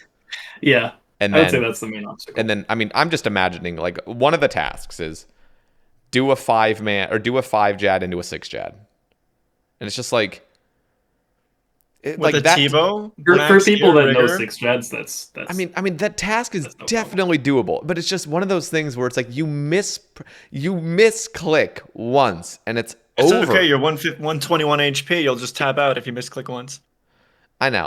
All this stuff is theoretically possible. I'm just like the accumulation of all of it, bro. Like, what the fuck? I think the most annoying part of it, and I know nothing about like the combat achievements later, so take it with a grain of salt. But I think the hardest part really is just getting max gear for everybody, and then it's probably a walk in the park. And my perspective is probably. I would agree. Also, not knowing that much about CAs. I want to see it happen because that would be the craziest thing of all time. If you had a group, all 3 of them, yo. Oh, if they all 3, oh my god, like that would be crazy because that's exactly. Wait, yeah, they might as well, right? Yeah, but that all would need T-bones. dude, I'm just thinking they right can now. Trade it. If you had a 3-man team that all had Zuk helmets, and let's just fucking like stack on top. Let's just say they all had Blood Torva too. Blood Torva, Zuk helmet, 3-man group hardcore on my team. Dude, I'd de-iron. I would just fucking like give my account away to someone. It's just like, you just take it. I'll do anything. I'll pay fucking $20,000 to each of them. We'll just go into debt. Just, here you go. You fucking did it. Because that can't happen. There's no way. You heard it here first, folks. This is exactly the kind of shit I said. Somebody clipped it. It was like, because I was suspicious that anybody would even get a Zuk helmet on a normal hardcore. This is when CAs were first released. I was like, there will never be a normal hardcore that gets a Zuk helmet. That's impossible. And then Praisefoot did it, and I can't remember what one of the things I said. It was like, I don't know. I had some weird thing that I said I'd do, but I just try to ignore it. You know, somebody went into like a previous cast and like found where I said what I would do if a normal hardcore got a Zuk helmet, and I just told him to shut the fuck up. Like, don't leak that. What was it? I can't remember. I can't remember anymore. It was something like, I don't know. It was maybe I said I'd de-iron or something, or just like that's something. I know it's silly just to say, oh, you de-iron's like that's not that big of a deal, but it would be a big deal. I can't remember. For your account, yeah, your account's like stacked right now. Yeah, I can't remember what it was though. I'm trying not to think about it because I don't want people to pull it up. They'll have to browse the Sae Bae cast and find it. There you go. Are you editing this part out? Nah. We'll keep it for for the time capsule's sake, dude. Okay, yeah, this is gonna be the crazy thing though. I mean, think about 5 years from now. People are gonna listen back to this episode right now. It's 2029 right now, and they're like, "Bro, the fucking Giga Legends just got a Zuk helmet on their group hardcore. Like, what? Where's my 20 grand or whatever?" That's what they're gonna be. Yeah, and then you'll double name change IRL. Yeah, dude. Yeah, hell yeah. Okay, let's actually talk a little bit more about Colosseum. I know Unpredictable. You're kind of I've just been out of the scene with all that, but this is a new piece of content that's coming out, I believe, in March. I think it's coming out with the first installment of Varlamore, which is the new expansion to Zaya. That's where the Colosseum is going to be, and it's going to be a wave-based piece of content that's supposed to be like really, really challenging, and obviously it's like endless, so you just keep fucking going until you die. And I'm very curious as to who's gonna like be the best at it, because there's a new glory system as well. So the further you get and like the more intense it gets, like you get glory, which is like some point system thing that you can flex to Varlamorians and get some perks around the city or something like that. And you can also just flex it to people. I think there might even be like some sort of leaderboard thing that you can see who's the best. But I'm curious, like, do you think this is going to be like the new sort again, this is assuming a lot of things. I have no idea how challenging this is going to be. I have no idea like what the mechanics are or anything, but do you guys think this is something good for the game that's going to kind of transition people into thinking Inferno's the hardest thing, into like seeing the Colosseum as the new quote unquote shit? Like this is how you prove your PvM worth. What are you guys' thoughts? I definitely like that they're doing more difficult challenges. Mm-hmm. I don't know about the like just survival thing. Like hopefully it gets difficult relatively quickly. Yeah. So it's not just like super grindy and then you're just sitting there in like the second hour just tick eating, just repeatedly. Yeah, like just doing stuff like that. Because I definitely could see it being that. Mm-hmm. And then personally that would make me disinterested. But if it's legitimately really challenging and it's extremely hard to survive a significant amount of time, then I would be interested personally. I don't know if I'll play it, but you'd keep up with it to kind of see how people are doing. Because I mean, maybe, yeah. Well, here, let me get Afzaalh's take, and then I'll continue. I don't know. Like, me, I'm pretty resistant to change. So I'm not sure. I think I'll end up having to give it a shot. I think people are way more cracked now than when Inferno first came out. Like people's like game knowledge and mechanics are like through the roof. I think we're gonna right off the bat get people get in the lab and figure out the best ways. Like maybe it won't be a 1-tick alternate flick or 2-tick flicks anymore. Maybe in that it's gonna be something else, and then people will just solve it that way. Bro, so this shit's going to be solved so quick. I mean, there's people that are just going to within the first week, there's going to be some people that have just already have already completed the impossible. That won't be like passed in the next several months. I don't know. That's how I feel. But you're totally right. Like the whole player base is just giga talented and smart now, and everything's solved. And it is interesting how it still takes a while to solve new content. like TOA. Yeah, that's a good took point. a while for the Actually, first even took a while for the first expert completion, right? Like it does still take a while for people to learn mechanics and get used to things. you're right. You're right. That's a good point. I think, and I'm jaded when it comes to that. I just see it like after the fact. Like we see Inferno now, 7 years later, and we're like, oh yeah, of course, we all knew this. No, we didn't. This is a lot of trial and error. But for sure, the player base, when it comes to simulating things, when it comes to perfect DPS calcs, when it comes to like, I feel like, I mean, you look back at the early Infernal days when like Woox was going for his Infernal Cape, like, bruh, the man was setting down fucking vials for tile markers. Like we didn't use tile markers back then. Yeah. Like Jesus Christ, that was different, man. People were not using true tile or tile destination markers or any sort of tiles in there. It was just, and none of the monsters were tile marked, like that shit was great. And early Inferno, those fucking mages, when they healed a monster, like revived a monster from the dead, they'd get like off cycle, I remember. Yeah, and they could move as well. I remember just seeing the clip of Automology just like sitting there chilling, killing a mage. Oh, it respawns something. Okay, and then it stops the respawn animation, and it just runs up to him and melees him to death. I need to see that. That clip was so funny, dude. That was actually, what? Shout out Automology for getting in his Infernal Cave. That's fucking respect. I mean, fucking respect for being a giga skiller and doing that shit. Hell yeah. Yeah. That's funny. I don't think I remember that clip. But yeah, there was some crazy stuff back then. But yeah, nowadays it's like, bruh, do you see people's clients? Like, what do your clients look like? I mean, my clients getting a little bit crazier as well, but like I try to keep my aesthetics pretty nice and clean for the most part. I try to use the minimal stuff. Not always, but most of the time. I don't want my game looking like a fucking circus. I think I'm fairly minimal. I still use like fixed screen, and I use like tile indicators, low detail mode, just because I don't have the best computers usually. So you just go no RAM, just take out your RAM sticks out of your computer, right? Yep. Yeah. Uploaded it all. Afzaalh, what are your thoughts on plugins in general? Do you just I think I'm like pretty in line with Unpredictable for like how we like the client. I'm like a fixed user as well. I feel like we're a dying breed, aren't we? Unpredictable. Everybody's going like resizable. They're using I mean resizable. It's just better, right? For PvM uses anyway.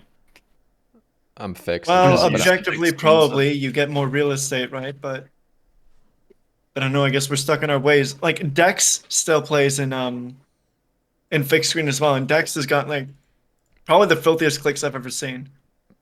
I feel like it's like past PKers usually that are fixed screen users, because in like pre EOC I was a high risk PKer. That was my start. And that's, I don't know. I do feel like there's a correlation there. Yeah, PKers tend to use that. I feel like it's a good thing to have all your. I mean, technically, if you're resizable, as long as you stay on the same resolution and everything remains pretty nice, and you get your muscle memory down pretty quickly. But I'm a fixed player as well, but I'm a fixed like stretched player because my eyes are fucked. Just like I got those old man eyes already, so I can't be staring at a tiny little screen like that. Yeah, fair enough. I'm probably nerd necking a bit too much, so maybe I should too. Yeah. Yeah, as you can see on my Discord profile picture. Yeah, literally. Oh my god. Yeah, I didn't actually know what that was at first glance. It just looked like a bunch of like scribbles. Yeah. It's we were playing some drawing game, and somebody drew me. That's an Inferno mage on that monitor, and then me with the 90-degree angle neck. Oh my god, that's awesome. Yeah, so it's gonna be, I don't know. It's crazy the game we play nowadays. I mean, do you think?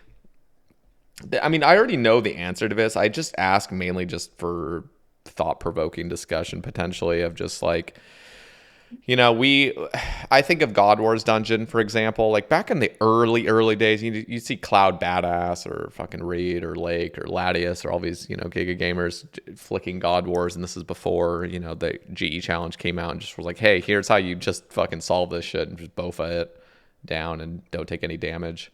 The game was so different back then, but now we play a game where it's like you just click here, click here, click here. Like everything is tick mapped out. Everything is tile marked to exactly where you need to go. I mean, and so the reason I'm even bringing this up is because like I feel like it's fine for the most part to have the game that we have now and have it continually progress, and we just get it looks completely foreign to what the game was 6 years ago. But ultimately, this is the trajectory we're on, and I don't think it's going to stop anytime. And it's just what it is. So I've accepted it, and I'm actually kind of happy about it. And I think the game is still I think the game's actually probably more fun, arguably, with this kind of quality of life. But what are your guys' thoughts on in general of the game getting a bit easier with all these plugins and stuff? Is it the plugins you think that are doing it, or people's just better understanding of game mechanics and distribution of that knowledge? I mean, it's that, but I think the plugins are definitely making it a lot more reasonable. What, marking tiles? Yeah, marking tiles, just true tile in general. I mean, you just think of Akka, like Akka Butterfly. I know neither of you guys have done much TOA, but I mean, back in the day, if Toa were to have come out when Inferno came out, where nobody was using tile markers, bruh, it would be. I don't think people would have discovered Akka Butterfly for several months. I don't know about that. I feel like they still would have. I mean, the game's still a grid, right? And people still map things out, tick perfectly. I'm assuming they would if there are no tile markers. Although if maybe they would, tile markers are kind of an indication that people do think that way. Yeah, But yeah. Yeah, I personally enjoy the way we have gone down. I mean, some things have been devalued. I think for years, like in the early cast, I always mentioned my kind of disappointment with traditional God Wars Dungeon not being melee flicking, because I thought that was a lot more intense and a lot more engaging. I agree with you there. And so now it's just run around and shooty tooty Roy. What was it? Shooty tooty point and or what? Rudy tooty point and shooty. There we go. Yeah. So there are some things that we miss, but I think ultimately with the game being, I mean, because I'm a rhythm-based player, I can imagine both of you guys are too. Have you guys ever played any rhythm games in the past as well? Do you guys have that natural sort of rhythmic intuition? I wouldn't say so for me. Really? So this just came with RuneScape. I mean, you just because maybe you do it enough times, it's just muscle memory, I guess. I mean, let me ask you guys this: do you guys count your ticks, or is it just fully intuition? I count my ticks. What do you mean by counting ticks? I guess you're actually in your head in some sort of fashion, kind of having a counter going on. I don't know if you actually are counting it in your mind's. It's not like you're narrating it necessarily, but you're kind of maybe it's your mind's eye kind of counting it, sort of. But then there's also the feel. I definitely time them. But is it the feel of it, where it's okay? I'll put this analogy where you're driving on a long road trip, and you literally have forgotten that you're driving. You just are a complete autopilot. It's just you're. That's probably not the best analogy, but I get what you mean. Yeah, you don't have to think about it in order to time it. Maybe. Yeah. Okay. Yeah, definitely. At this point, that's where you're at. What about you, Afzaalh? Do you have to focus more? Most of the time I'm doing Inferno, right? So for Inferno, the initial wave setup where you have to run around and make sure everything's off ticked and plan out what you do next and stuff. The first maybe 5 to 10 seconds of a wave is I have to think about the ticks and I'm counting them, making sure I'm going out at the right timings and stuff. But after that, I go into autopilot because all you do is sit there and flick and there's nothing to think about. I see. Yeah, it's if you have something to count the ticks for, then I count them. But timing it is just natural. Yeah, if you're lazy flicking a mage, you're not counting up to 4 every time. Yeah, exactly. We're not in preschool. Just kidding. Okay. I want to kind of take a detour right now. And, well, here, let me actually, just to finish off on the Colosseum thing, I just kind of like went on a tangent. But who do you think will be like the who do you think will be like the top Colosseum peeps at the beginning?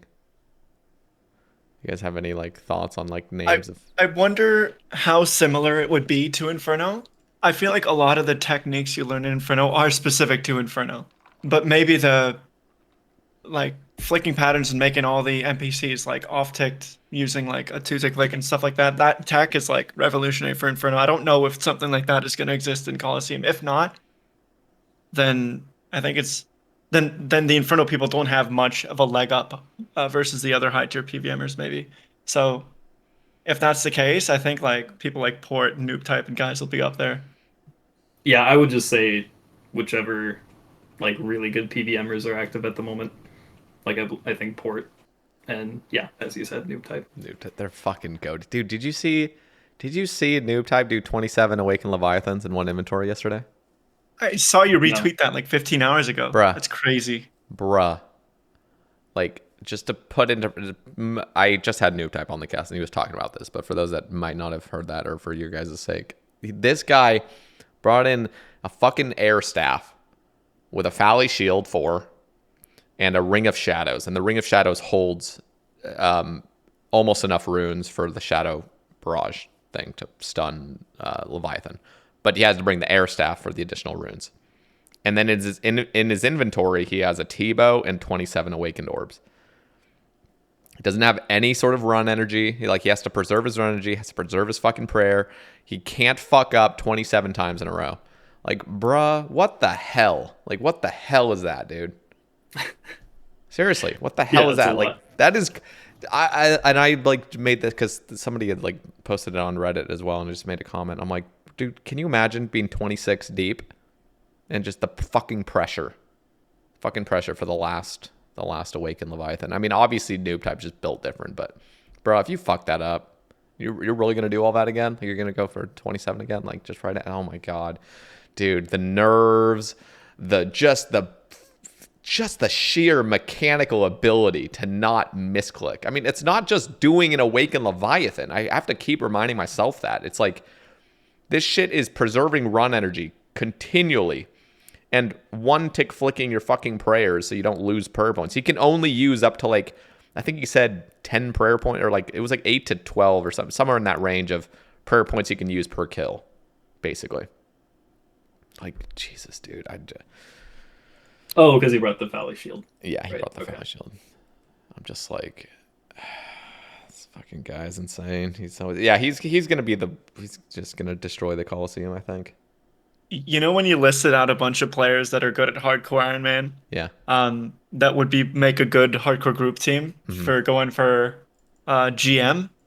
Like, as you were saying that earlier, I was thinking, what team would I want to see in a group? And I immediately thought Port and Noobtype. I can't think of a third off the top of my head, but those two are like the best PvMers in the game, in my opinion, right now. Yep, I agree. Yeah, I mean, again, but it goes back down to like tele-intuition. Like, oh, absolutely, you have to know how to play hardcore. It's a different beast. For most people, myself included, like, tele-intuition is like overlooked. You're absolutely right. That holds a lot of weight. Yeah. And the three I listed, I mean, just the three hardcores that have gotten a Zuk helmet, I just think they are the most qualified.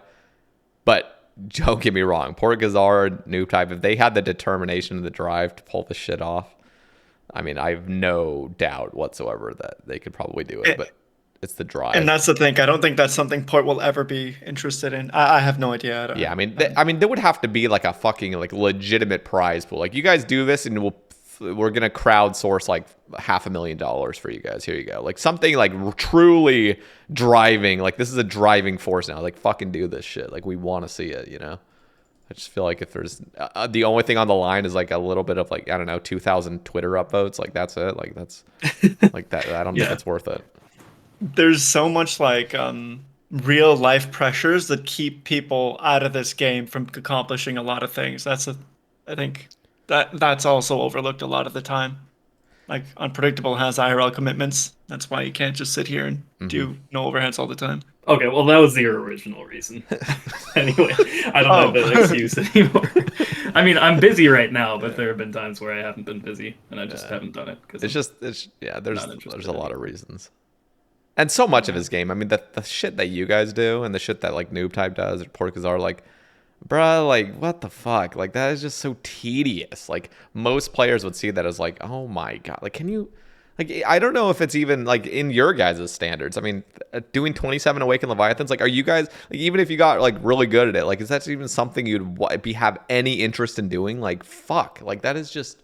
It's literally 5 hours of your life just repeating this thing and don't mess up. Oh, like, it's 5 hours. Yeah, I wouldn't do sounds that. unbearable, bro. Some of the 6 strat challenges even. I mean, they didn't take that long comparatively, and it's just not fun to me. Yeah, After a certain point, I like the shorter, more. I don't know. I'm more of a planner, I guess. Yeah, that's fair. I don't like executing the super long challenges. Interesting. Is there anything so okay, let me think about this. Correct me if I'm wrong. I actually don't know this, and I want to ask you guys. So is Khazard the only guy to have gotten a level 3 fire cape post all those patches? Is he still the only one that's done that? I think so. Okay. I wouldn't know. So, Afzaalh, could you, like, explain, like, I mean, I could pull up the video as well, I guess, but, like, that is insane, right? Like, the shit he did. Didn't it take, I don't know how many hours it was, but it was some, like, ridiculous amount of hours to pull that shit off. Do you have any, like, info on that I wouldn't have immediately? Info for timing? No idea, but it's trying to see this again. much harder than the, like, elemental shield stuff back then. Bro. Okay, where the hell is this? I gotta pull this up. Oh my god, this guy is fucking insane. Like, where is this? Can't find it right now. When did he do this? The 3 combat. Oh, here it is. December 17th, 2021. First post-patch 3 combat fire cape achieved. Bro, okay. Yeah, again, 1K fucking Twitter likes. That's what you get for doing this fucking insane, impossible shit. I'm gonna turn this down. Oh my god. Bro, he's literally just fucking... Why does it keep playing the audio? He's, like, just wandering around picking up fucking flyers off the ground and, like, Jesus Christ, bro. I do remember being impressed with that, yeah. Yeah, like, bro. Okay, let me just link this to you guys. Like, this is just... I have it open. Okay, That same item is really useful for the no overheads Inferno. That teal book. Yeah. Oh my god. Okay, 10 melees were killed using this method over a 40-hour run.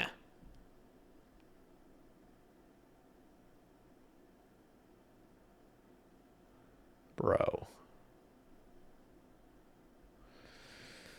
Yeah, that kind of stuff is why I never really got into doing low combats myself, too. Low combat Infernos. Oh my god, dude. I'm just, like, thinking of, like, the brain aneurysm I'd fucking get from doing something like that. Like, just, it's... even if I had the clicks, the focus, the everything, like, bro, just the executing it. It's like, wow, oh my god.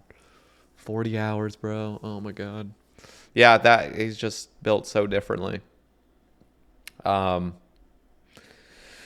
Anyway, so speaking of Khazard, actually, one of his Twitter topics on your guys' cast thread was, well, he has a question for each of you. Afzaalh, what was your immediate reaction to seeing the Far East healer spawn at Zuk? Any other crazy death stories that stick out? Can you explain that? Can you go into that? Yeah, so for those that don't know, I got to Zuk for the first time on the 39 Combat Infernal account in February of 2022, and it wasn't until 2 months later that I got back there and actually finished it.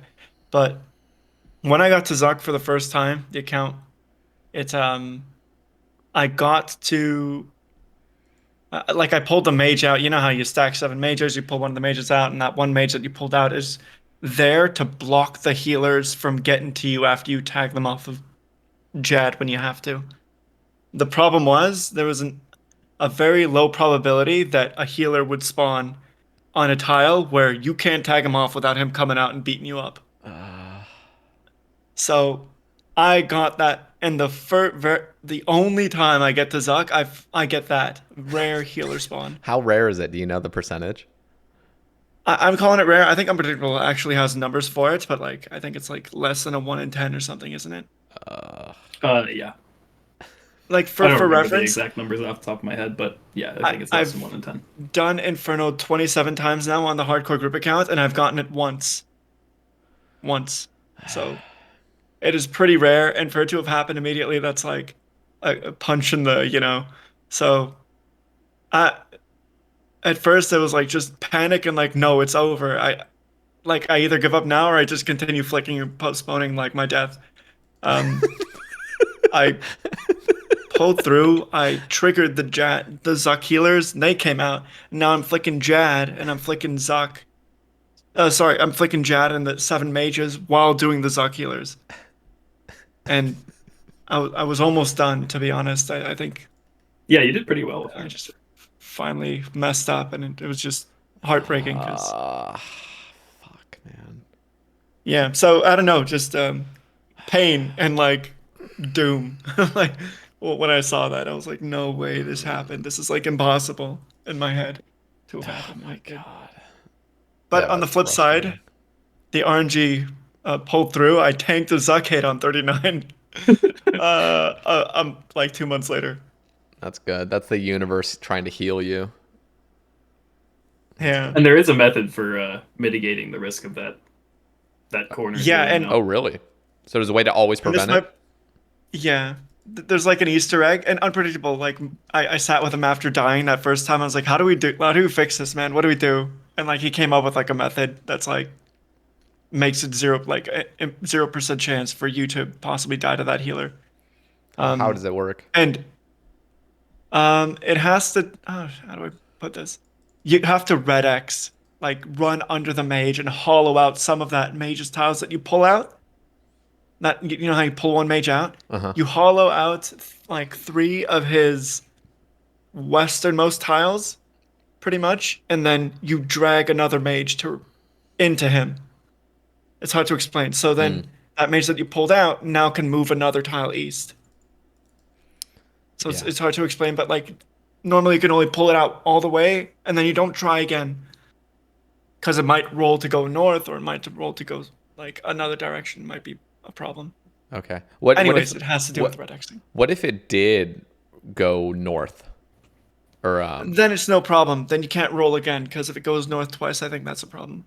okay. So sometimes you do take that 1 in 3 chance where it could go north or go east or. Bro, okay, what the fuck? Like, who is that exact that came up with this initially? Like, what is the accumulation of any of this shit? Like, stacking mages and making it, like, possible to even do these low combat infernos. Like, when did all this discussion come about? Who is to be, like, credited for I just think to myself, I'm like, bruh, was this already, like, pre-simulated? Or do the simulations come out after people have real life tested, like getting to Zuk and seeing what all the safe spot tiles are for the fucking shield and all this stuff? Like what is And happening that's here? what's questioned on Unpredictable, the second one, right? Oh, okay. Let me ask this first, and then we'll get into it. Unpredictable. Is there any story behind the development of the original set stacking method at Zuk? I'd love to hear the process of how it came to it. Yeah, that's exactly my question, actually. Okay, so originally I had like Exact and I were both interested in low combat Inferno. I don't remember the exact timeline, but at some point he wanted a method where he kept the Jad alive, if I remember right. I mean, this. Okay, I don't think this was an actual method, but I do remember him like wanting to army skip with a dark bow or something like that. Do you remember? Do you remember that, Appy? Yeah, so dark bow is like a 9-tick weapon or something, and every time you come back to the side of the healer, you dark bow it and then go back to the other side and come back. Or whatever. Yeah. Then I had the idea of trapping the healers inside of one of the other minions. Genius. I don't know. Somebody else would have come up with it. But yeah, because then I mean they're trapped inside the well, it ended up being the mage, to be easiest to do, and the mage is larger, so there's that. So you aggro them while they're inside. They can't get out because yeah, they're trapped inside the mage, right? So I think I posted that just in the Inferno speedrunning Discord because there weren't many people doing this at the time, so it's just like I think this is the meta for low combat. And then Exact and I started talking, and I remember we were talking for a while, and eventually, because if you only have one mage, the only way of getting it to the right place is it's like a semi RNG process, because you just walk under it and it can go any of 4 directions, right? Mm-hmm. So we wanted a better method than that. So I think I had the idea of adding an additional mage in order to prevent it from going in a certain direction. And then I think it was Exact that had the idea to just add another mage, in order to have one north of the mage that you want to move in front of the Jad, and one south of it. And then yeah, I think that was that. And then he came up with the details because he was the one actually doing low combat attempts at the time. But the interesting thing is that was actually made with the intention of like still having mages and ranges spawning after Jad and during Jad even. That's why in my video, like, I mention like the rangers and mages or something like that. I don't remember the details. But then it was Exact on one of his low combat completions that actually, like, all of a sudden another set wasn't spawning. So that's the first inkling we had that you could just pre-stack all of the mages. Jesus.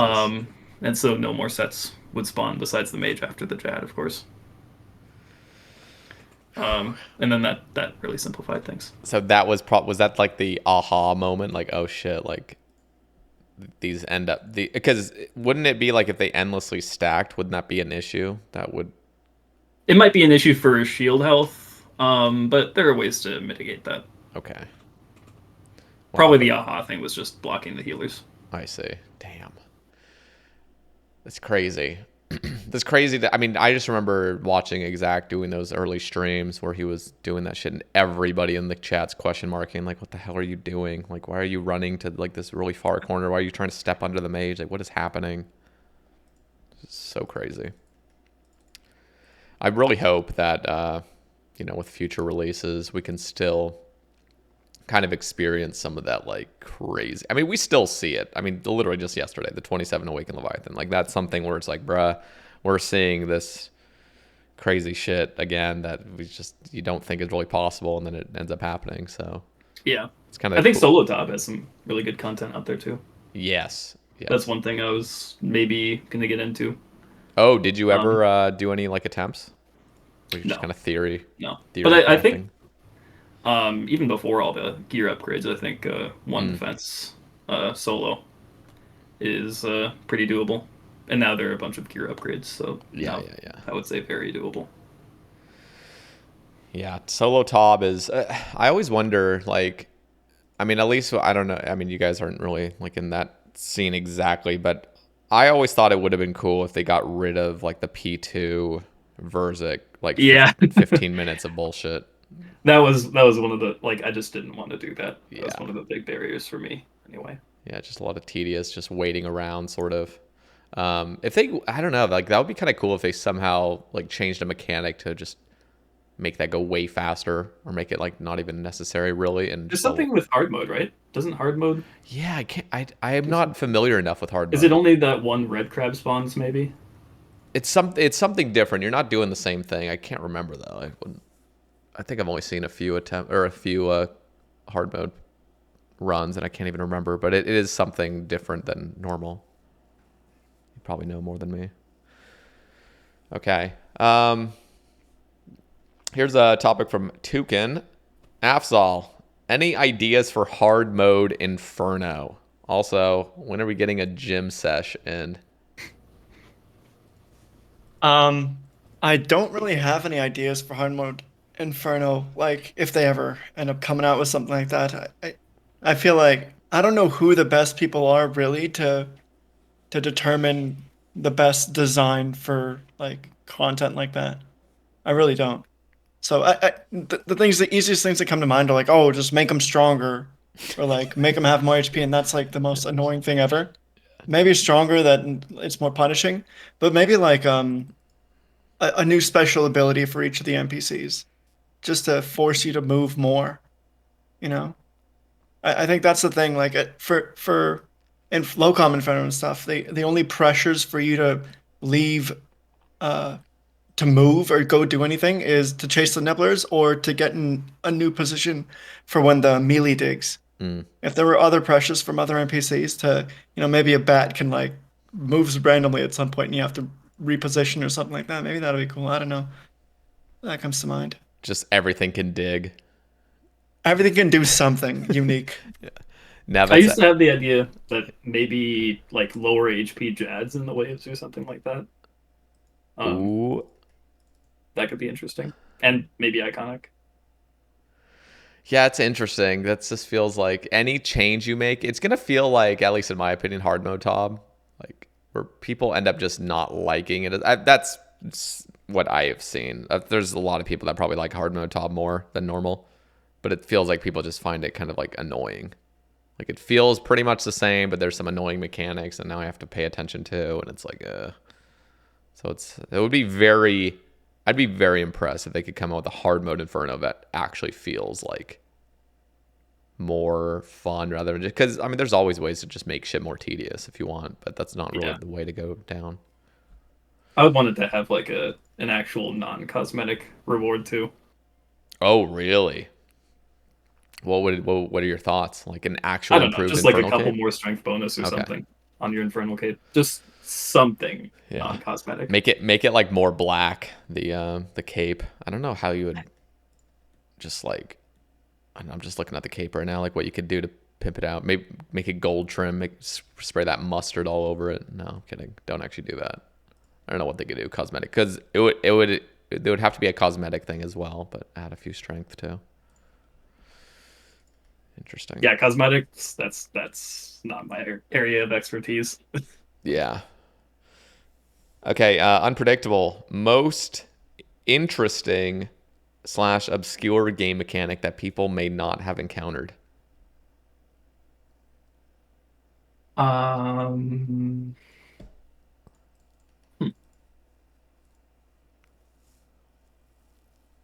surprised he's asking me this question.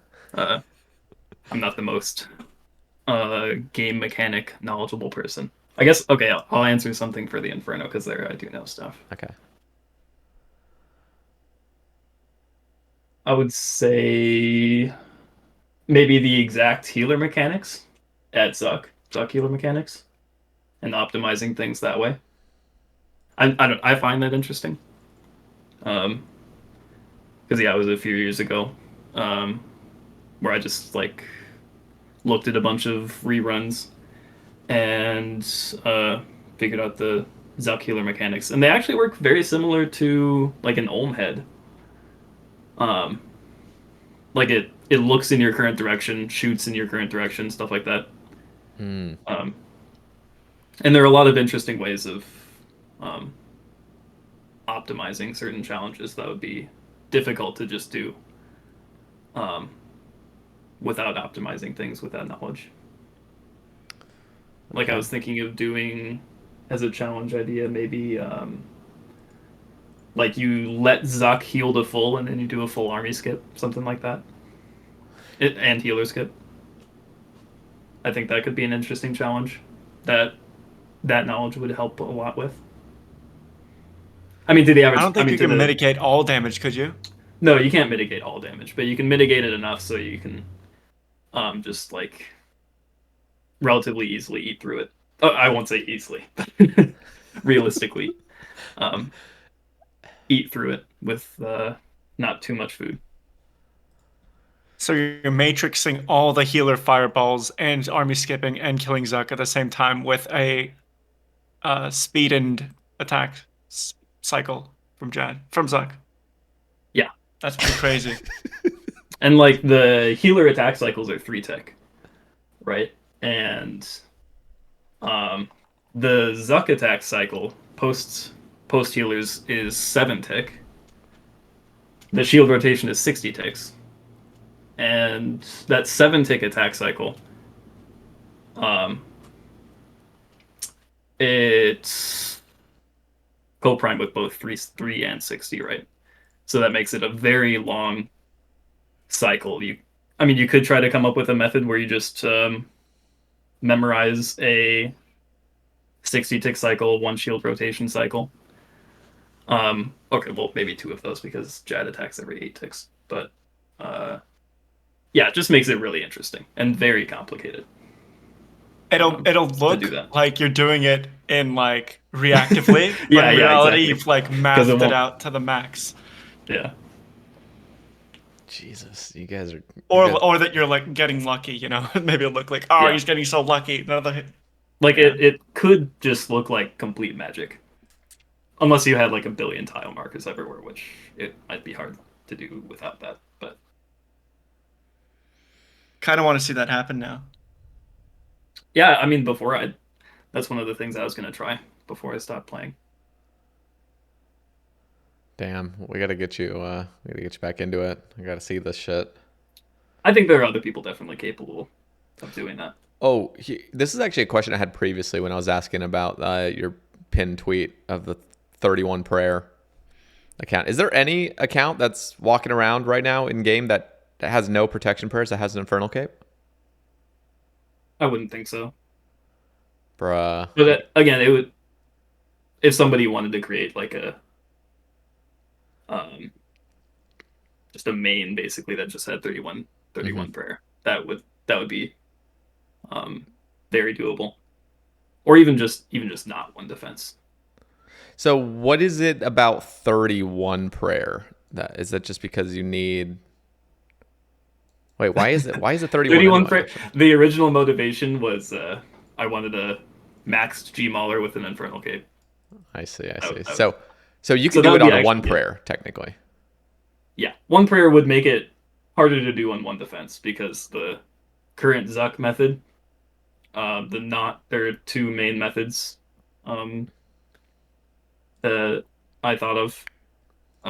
One of them's just like super grindy, a little less RNG. But the more realistic one still has some DPS RNG for 1 defense anyway. Damn. So it's possible, like significantly possible, to have a 1 prayer main account with an Infernal Cape. Yeah. Bro, And not main as well. It would just be a bit harder. bro, we need to fucking see that. So I don't know who it's gonna be. Like, I mean, I would hope it would be you, but like, bro, we got to see that. Like, I want to see that shit. Holy shit. I think there are a few other people that have been wanting to try it, and just out of respect for me, thinking I would do it, haven't tried it. Okay. Well, that would be a really crazy thing because that was something that I feel like almost the entire community thinks is impossible. But you saying that no, it is possible, it just obviously takes planning and fucking understanding, and that's crazy. I didn't actually think it was possible. It's also like solving the waves on that challenge is much more fun in my opinion than most other Inferno challenges. You have to be really creative. That's what got me hooked. Okay. Have you recorded your run? Oh, sorry. Yeah, yeah. I Okay, have. you still have that footage? I would. Yep. Okay, cool. Anyway, what are you gonna say, Afzal? I was just gonna ask, hypothetically, if you could sit down for 2 weeks, do you think 2 weeks from now there would be a main with one prayer with an infernal cape? You could probably Yeah, do that within 2 weeks, I imagine. yeah. Bro. I mean, I got to. It was like when I first started this, I started it on my main. It was in practice for a one defense, but yeah, I started on my main. Got to triple Jads just within a few days. Died to a dumb mistake.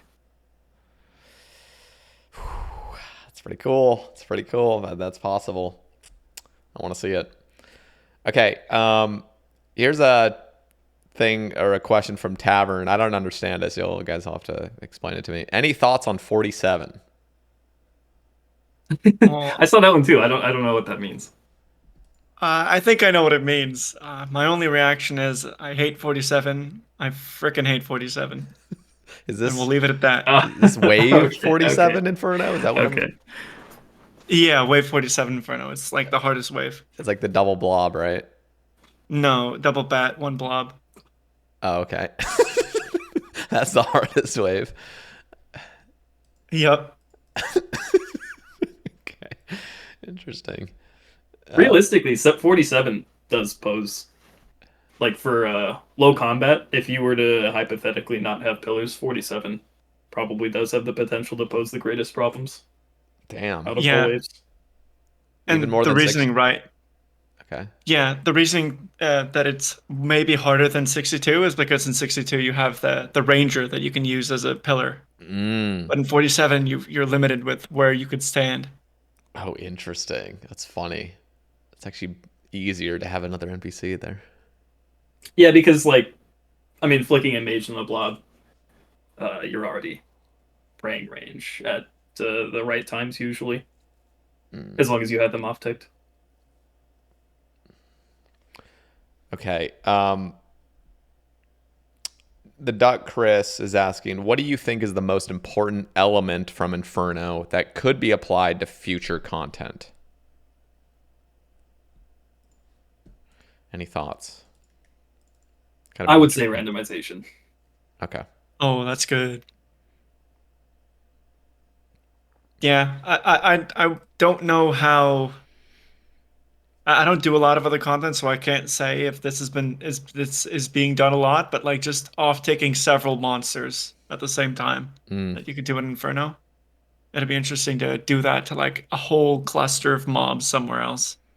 And you have to intentionally off tick them. You can't just accidentally have them off ticked or they just spawn off ticked or something like that. But what about, so is it one of those things where like in order to off tick it, you have to take unnecessary damage? Or would there be a way to perform it or execute perfectly where you can off tick them as long as you play perfectly, you actually wouldn't take any damage? Because that is the kind of stuff I like. I like it when it is always possible. As long as you can strategically solve this shit, it's always possible to take no damage if you're like absolutely flawless in your clicks and everything. I feel like having I think to take, yeah. as it stands right now, I think a lot of the cases are that you might take a little bit of damage trying to off tick them, even in Inferno, unless you plan the wave out like I see. from tick one. Like if you're a main and you actually played really well, you can like step under the bats and stuff like that too, right? And like intentionally off tick them. Maybe you'll tank a bat hit or something. That's not a big deal. I I I, I think chip damage is okay in some scenarios. I mean, I don't. I think if you play perfectly, you should complete it every time, unless you get like super unlucky if you have a lot of randomization in the challenge or something. But I don't see the This I don't see the point for zero damage in particular. See, this might be like a hot take, but when I watch, like, for example, Scotty running Infernos, that's usually the streamer I watch for speedrun Infernos.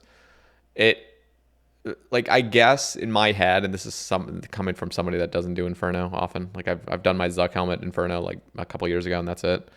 But like, it would be almost cooler in my view. You guys can just completely reject this if you want, but if every wave started and there was like a good solid like 2-tick window where nothing attacks you. So you do have like a full on like second and a half to just kind of get your bearings. And so if on, you know, if you know, unluckily you only had 1 HP to deal with, you're just like starting a wave with 1 HP, there would be a way to, without RNG, see the wave immediately and be able to plan just within a couple of ticks how to like maybe off tick a few things, just so like from the get-go you're not chancing yourself.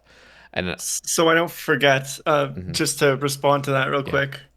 I think you know how like the no barrage Leviathan. I don't know what that challenge was exactly, but what I remember from that is you had less than a tick to react yep.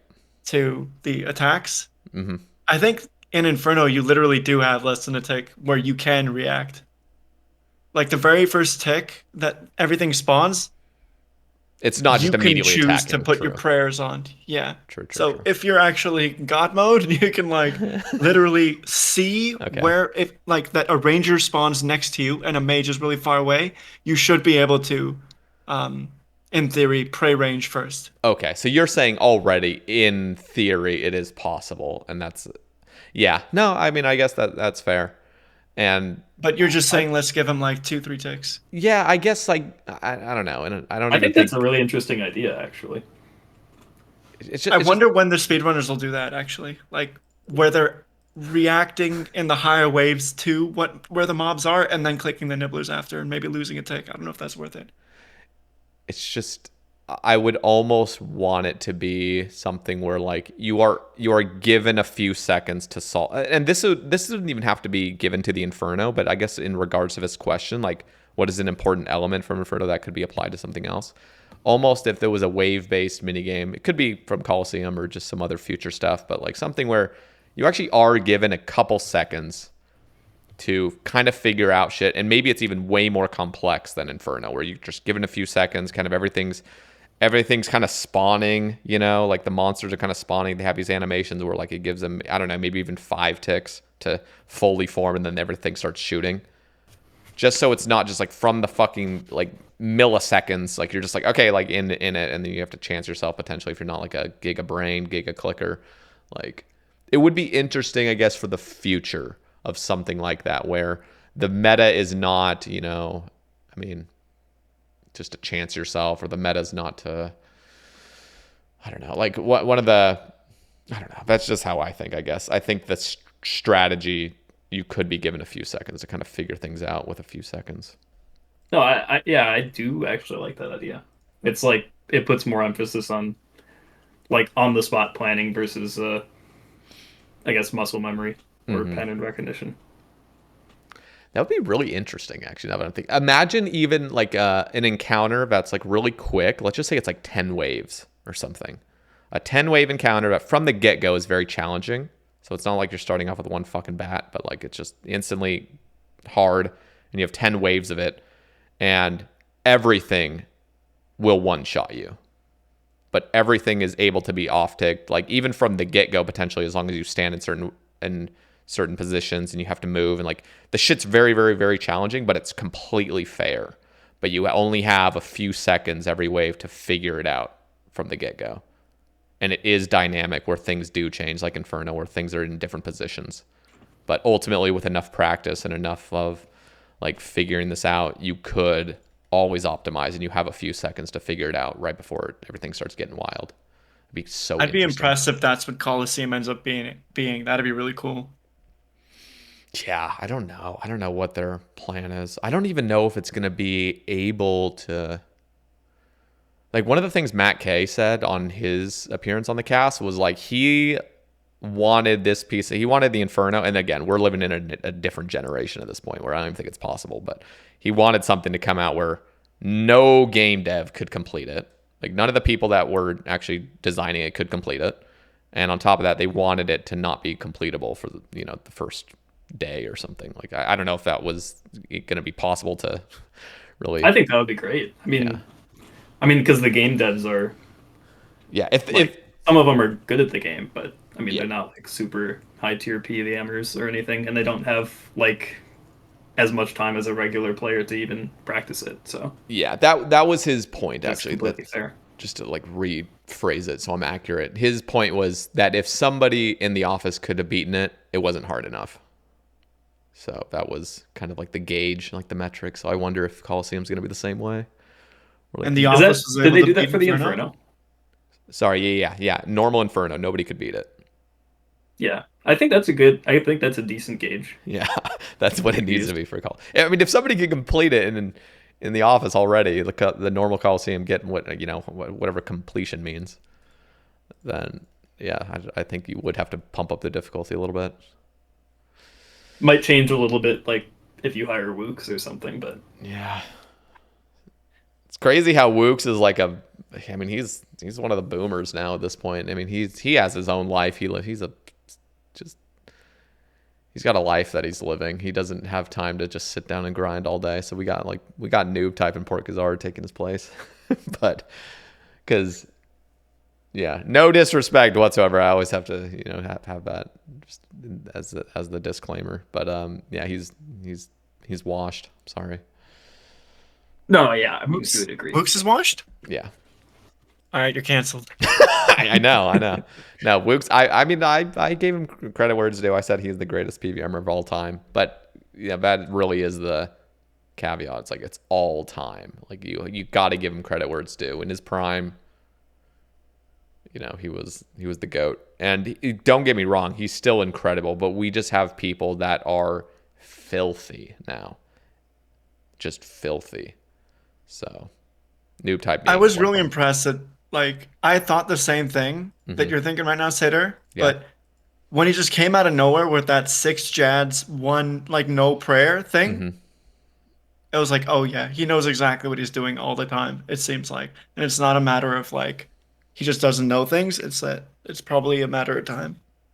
Yeah, I was surprised he even accomplished that. That was, like, freaking crazy. Yeah, no. I want to give him credit where it's due. I think the last time I was watching him play was Desert Treasure 2 release. And I think the way I saw him play in that, it just looked like he was getting rusty. Like, yeah, I know what you mean. I think know what I mean? when he was trying to solo next the first day or something, I was watching his clicks. I was like, yeah, he's washed. But he had never been known for his clicks. I mean, he's got accurate enough clicks, but he would not be a speedrunner. He was never a speedrunner. So that's already a given. He was always the GOAT pioneer. Like, he would pioneer methods. He would solve shit before everybody else would. He would complete things before anybody else would. But his intention or his whole goal was never surrounded by, like, I'm going to do this faster than everybody, over a course of a month. Like, it was never about speedrunning. And I have not studied, every single thing that Woox has ever done. So, maybe I'm a little bit out of turn here, which that's fair. But I just feel like the things I've seen, he just doesn't give the game enough time to be on top anymore. So, and I feel like everyone can agree with that pretty much. So, sort of related to what we were just talking about, Sae Bae asks, if you could design your own PvM encounter, what would it be?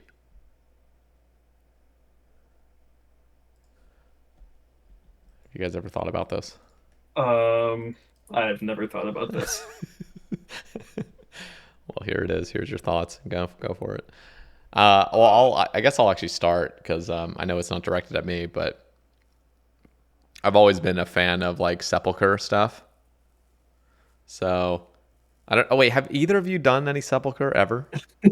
No. Yeah. No, that's I'm not much of a skiller. Yeah, I know. But I have seen it. Yeah. Sepulchre definitely seems like the most, like, the best skilling method out there. Yeah, in my opinion, it's really fun, and there's just movement. It's all about it. I mean, there's obviously some flaws in it, in my opinion, but for the most part, it's absolutely, like, really well done. And that's what I would want to see from. I mean, he's specifying PvM encounter, and there's so many instances where there could be a lot more movement with PvM, and this would be something where, like, the PvM side of it isn't as insane. It's not like some crazy shit going on, but mild stuff, like some nice flicking patterns of prayers with movement involved that feels nice and fluid, and there's a rhythm to it. There's a pattern. I personally, at least when it comes to movement, it would be cool if there was a good pattern. I think of something like 4-1 Olm. I mean, Olm in general, when you're soloing it, is just the whole thing is movement. You're just running around in these nice cycles that you got to set up, and you just stay in that cycle. And there's, you're attacking things and you're dodging a few mechanics potentially, but ultimately, and it's the same thing with Zarpus as well. Zarpus has a nice little flow to it where it's just so much movement. And I think that is what I really would crave from a new PvM encounter. Yeah, I think Ulm is a pretty good example of like good PvM encounters are actually pretty hard to design, because a lot of the Ulm methods that people enjoy, I mean, they weren't. I could be wrong about this, but as far as I recall, like they weren't designed, I guess, when people designed the bosses. Mm-hmm. Yeah, I mean, I don't think they ever internally were like, oh yeah, this is what we're gonna do for solo. Like for people going in solo, they weren't even imagining people were raiding solo. Yeah. Oh yeah. I guess I'm specifying solo. I don't find the group ones that interesting. But yeah.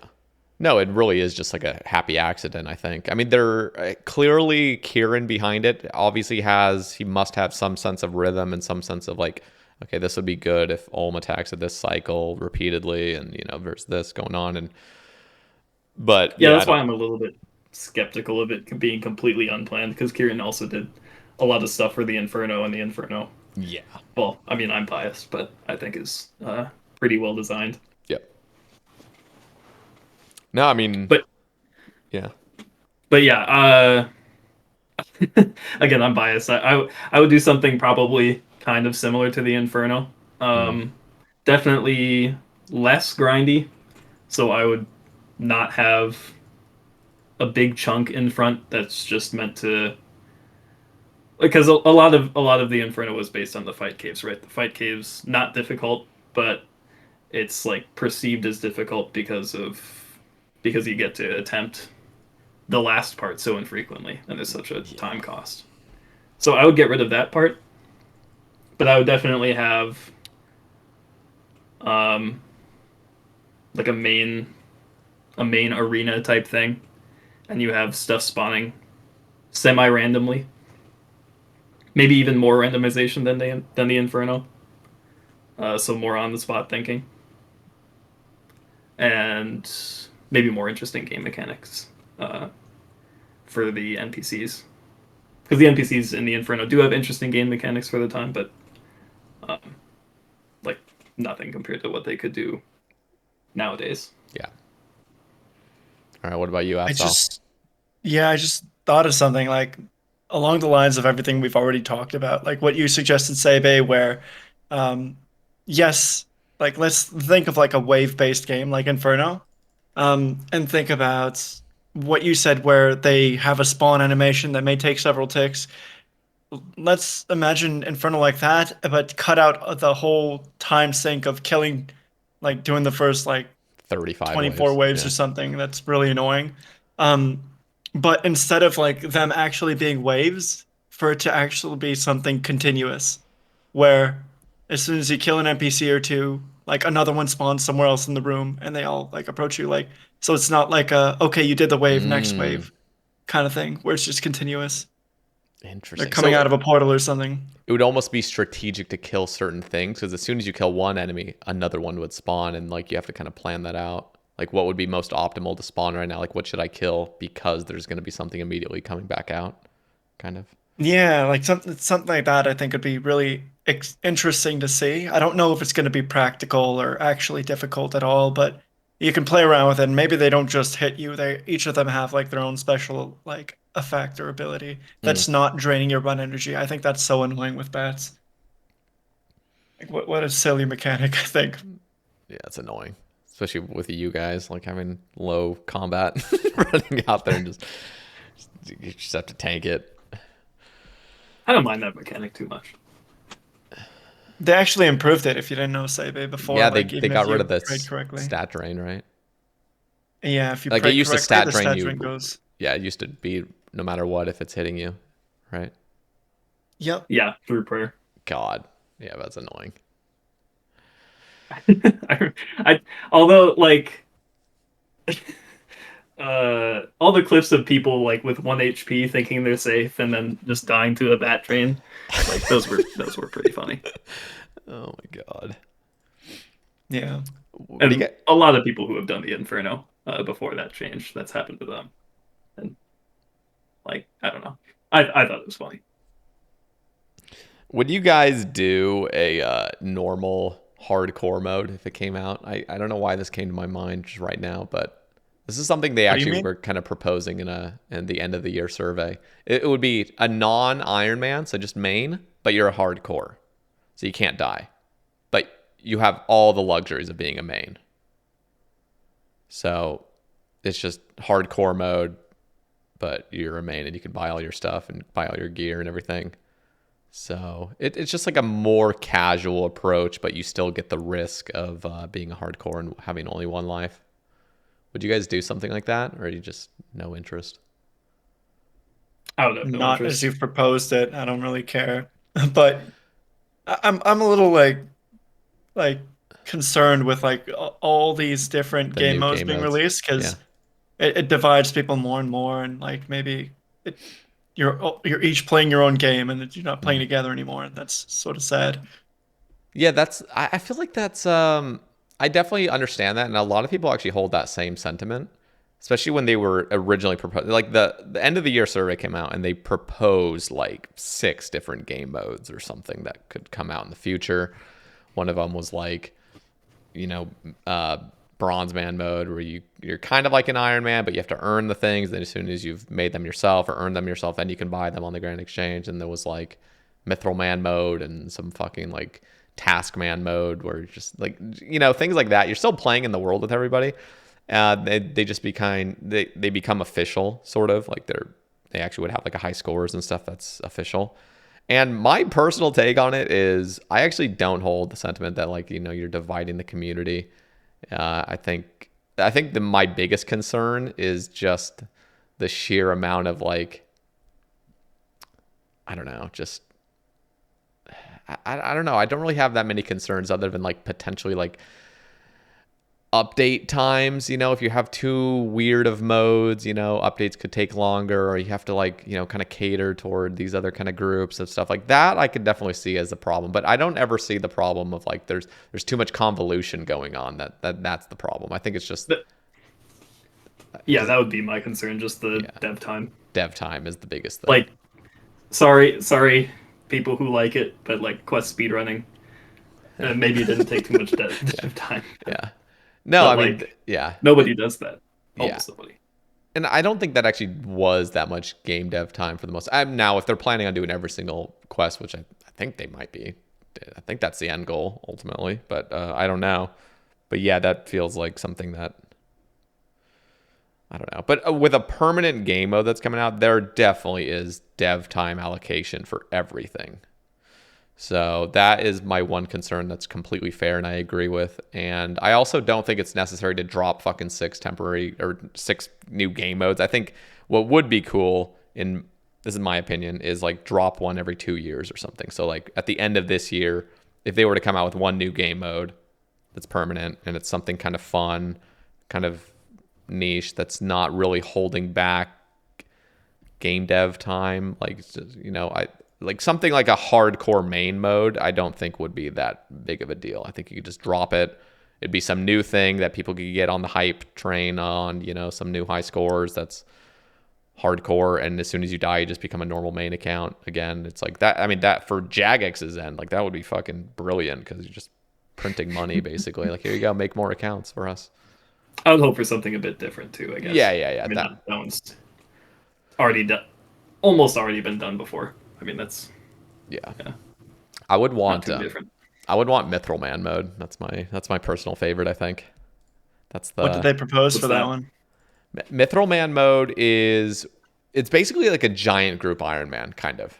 So it's like you're a Mithril Man and you can only trade other Mithril Men. So it's like a fresh economy. You can't use the Grand Exchange. You can only trade other Mithril Men. And you can PvM with other mithril men as well, and you can still get drops, but you can't PvM with like other people. You know, it would kind of be like Iron Man restrictions, where like if you're fucking doing corp with like a main, like the main would get the drop, but like if you just did corp with like 10 mithril men, you could, whoever did the most damage would get the drop. So it's kind of like this massive group Iron Man that is a fresh economy. You can trade things together. You'd probably have your own fucking meetup. You'd probably be some crazy RuneLite plugins that have a fucking like pretty much like a Sae Bae going on with buying and trading items. But in my opinion, the reason I would like this is because it kind of gives you that classic feel of having to like, I don't know. It's like it definitely would divide the community, that's for sure. But it would be one of those things where like you have your own fresh economy that you deal with mithril men, and it feels like you could go for like world firsts again. Like you kind of like go to God Wars and pull an SGS or something, and then like that's actually worth a fuck ton because you can trade it. And I don't know. It's something about like not having a grand exchange. You're What's kind the of a difference main. between this and Fresh Start? Well, Fresh Start wasn't permanent, and Okay. that's my biggest thing. And I think also just not having a grand exchange is kind of also sort of nice. Again, this is something where like if it came out, like who knows? Maybe I'm completely wrong and this is a fucking failed update, and I actually. It failed from the get-go and I'm not having a good time, but at least in theory in my head I'm just like that would be kind of fun. That'd be kind of cool to have. Yeah, it sounds interesting. Yeah, but that's my personal. There's a lot of other things like people want, like imagine like an official chunk man mode, or that wouldn't be my go-to personally, but imagine you really were locked to a chunk and you physically could not move. It's like legitimately official, where it's not just some RuneLite plugin or you could just break the rules whenever you want, but like you're actually fucking trapped here until you get everything done. That'd be kind of interesting, but yeah. I'm a big fan of the temporary game modes, especially Deadman mode. Really? So do you play Deadman? Yeah. Do you play them often? I played it like I played the last one a little bit, and the one before that a good amount. I didn't know I would like it that much, but it is really fun. But I do wish they had some way of figuring out the finals so it was a 1v1 setup. Oh, interesting. You like the 1v1s. Yeah, I think that was really exciting. Yeah, I wonder on their end what's like more engaging or what the audience really wants, because I think they kind of reverted it. It was 1v1s, but I think they actually like the fucking chaotic bullshit. It's just Well, I think they just did that because they were getting like beat up. They were getting network attacks all the time, right? And they couldn't solve that. That was every single Deadman mode's been a total shit show Yeah. in the final. It's so funny. Like as a viewer, it's funny, but on their end, like hearing about Aiza and fucking Matt K and just all the people dealing with this shit, like they're just not having a good time. I'm not a network person. I don't know if there even is a way to solve that, but just that whole setup with just people preparing for the final fights and then 1v1s in cages until the final people, like that just sounds really cool to me. Yeah. Optimally. It sounds cool. And what I did was I just like farmed PvM items for the PKers, but I wanted another one to come out that like I was going to start practicing NHing and stuff. Oh, really? You're going to actually participate? Because I do think NHing is one of those, like I think it's one of the places in the game where you can be the most skilled in something. Yeah, NHing is pretty. There's just such a high skill ceiling you can get to. Yeah, it's crazy when like I've done a fair amount of LMS, not recently, but I felt like I was getting pretty good with my clicks and my switches and stuff. And then you actually go against like an NHer or somebody that fucking knows what they're doing, and it's just like you just get blown apart. It's just like, okay, that was disgusting. Like you can't even get anything going. It's just like fuck. Yeah. And like as a viewer, you see a bunch of really good NHers who almost look like they're doing the same thing, but then you see 1013 win all of these challenges, and that probably didn't happen just randomly, right? Yeah. It's not a matter of RNG. I mean, it was the same thing when back when Manked did the in office or like in student, whatever that. Final thing was, where he literally just wiped the floor with everybody, and it's like, okay, I mean, you could say there's RNG to it, but like, and there definitely is, but it's I mean, it's kind of like Hearthstone, right? Not to bring up that that analogy Yeah, again, I've but yeah, it's there's always going to be an RNG mitigating that. element. Yeah. Yeah, I just, I guess that me personally, and this is all personal, but I'm not a fan of the temporary modes. Like, I like that they're a thing, don't get me wrong. I just don't find enjoyment from playing RuneScape in a temporary fashion. It's always been long term for me, and that's just my, autistic nature. That's fair. I need it to be permanent. Yeah. I think it'd be interesting. I mean, this is completely off topic, but um, I remember seeing like clips of people making NH bots and like Oda block fighting them and stuff like that. Uh, I think it would be really interesting for someone to actually make a really good NHing AI. Like, Didn't they do that? Like, who was it? Sir Pugger they, that came out with a video of like the Terminators out there? oh, I don't know, but the like I haven't been keeping up recently, Mm. but the ones that Oda block was fighting that I saw, Mm-hmm. um, I mean, there were definitely things. A lot of them were just optimized to be difficult for like a player to fight against at first. Like I remember that one just like walking in and out a bunch, so it was hard to click on. But I think it would be really interesting um, to like make a. Do you know what a Nash equilibrium is? No. It's just like a perfect game strategy where even if you know that strategy, there's no real way to exploit it. Ooh. Um, I think that would just be really interesting because That's somebody made that was like one of the big breakthroughs in like poker AI was approximating these Nash equilibriums or equilibria, and yeah, I think that would be really interesting to see for a PvP bot. Obviously, if that got out in the general public, like maybe LMS is fucked. Although you could probably detect it. So okay. When it comes to poker, I mean, you brought that up. I used to not like really follow poker, but I used to kind of be interested in the game years ago. But nowadays, like, I mean, obviously you can't solve poker. I mean, there's always like bluffing and stuff, kind of, but like, surely there is AI now that just fully knows the very best odds, the very best things to do. Everything's calculated, right? Like, so wouldn't online poker nowadays just be like AIs against AIs optimally? Like, if you're really doing it for. I don't know. I don't know. I don't It's know so how they do online fascinating. poker because yeah, there are. I mean, poker AIs are much better than human players. So Yeah, I mean, I'm just thinking of even when it comes to chess, because I got really fascinated in chess as well, yeah, years like I like like chess. like a couple years ago, and I'm just imagining, a bot going against a bot. Like, if it's the top performing bots, they always end up tying. It's like you just draw That's not basically. necessarily true. They still do like chess bot championships and stuff like that. Really, and one Yeah, actually trumps the other, and yeah, it's the yeah. same They don't engine. just draw every time. Wait, No, no. Oh, what do okay. you mean by that? Okay, so I'm wondering if it's two of the same engines going head to head. Like, wouldn't they always tie? Oh, As a they. I would assume that would be Yeah, likely. yeah, you're But right that there are better engines. That's for sure. And one, like, what is the top one? Is it just Alpha Zero or whatever, Stockfish. or Stockfish Yeah. or whatever it is? I Alpha can't. Zero actually is a really interesting story because that one um, was one of the first. I don't know the technical terminology, but it was given no training data from like Yeah. actual human players, and it just figured out patterns in the game that increased its probability of winning, stuff like that.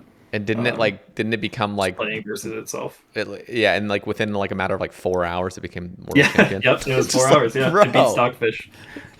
like, And then they had a rematch because there was some discrepancies, but it still crushed the top engine at the time. I watched a video like a year ago. It must have been Stockfish against Stockfish or something, but one of the rules was you couldn't castle. So Oh yeah, yeah. so I saw this, I would just watch this, the simulated game going on, and the guy was talking about it, and I'm like, bro, like, the pieces go crazy. I mean, just the king's in the middle of the fucking board. It's just like, what are you doing? Like, this looks like a total mess, but it's fully calculated, like fucking 20 moves ahead. Just like, no, we know exactly what we're doing. Like, we're fully protected. It looks like a shit show, but and you just see the craziest moves going on, and like, as a human player, again, I'm dog shit at chess, but I'm just like really good like grandmasters are looking at this and they just can't really Yeah. understand what's happening. Well, to us and any other humans, it might look like they know exactly what they're doing, but like inherently, those games are so complicated that they have to approximate it using probabilities. That's nuts. I don't know. So my brother-in-law is like really into Go. I don't know much about Go at all, but apparently Go is just it's like the simplest fucking board game, but Yeah. it just goes crazy instantly. I mean, just there's infinite possibilities. Yeah, and the predecessor to AlphaZero was AlphaGo, a similar program made for that. Yeah, The that's documentary on that is pretty interesting. oh, I need to see that. Yeah, that's just fascinating to me. I remember like playing my brother-in-law like a few weeks ago for the first time, just playing it on the real board, and I was like, bro, like you put down a few pieces and you're like, okay, I'm completely lost now. I like just the strategies are just mind-boggling. Like it's just too much to think about. Yeah. I think it'd also be interesting to put like Inferno speedrunning in an AI's hands and see what times it could get. Yeah, you know what? Like realistically, like I know like I'm against botting for the most part, but like when they're for entertainment's sake, like for just true entertainment value and just for science in general, having somebody really create the perfect Inferno bot that just runs, you know, even something that's not actually doing the gameplay but simulating it, like just running a bunch of simulations of what it could be and Oh the yeah, fastest yeah. times it You'd could have be. to simulate it, Yeah, otherwise. yeah, yeah. But even watching, like, it would be cool if you could like simulate it, pick the best run, and then somehow like, I don't know if it's even possible with the technology, but just like be able to like watch a reenactment of what that looked like. You know, just like what Yeah, exactly happened that on would all be these cool. waves. That like Jesus. It would be interesting if you could like extract new speedrunning strategies from that too that are doable by humans. Like Yeah. starting in different tiles for different waves because you optimize for different setups, stuff like that. I was interested in like a plugin that would track my HP regen. Mm-hmm. I mean, I figured it's pretty easy to do that just using the like tick timer on the report button that you can Mm-hmm. use that plugin. But that would be interesting. Something that's lag resistant because the timer can get offset if you lag a little bit. Mm. Um, I don't know. I don't. I feel like most plugins that we have now cover most of the big changes that could happen for most content. Like I can't think of anything major that you could get from that. Yeah, I think it's just the very, very, very small examples that don't come up normally and that normally aren't an issue.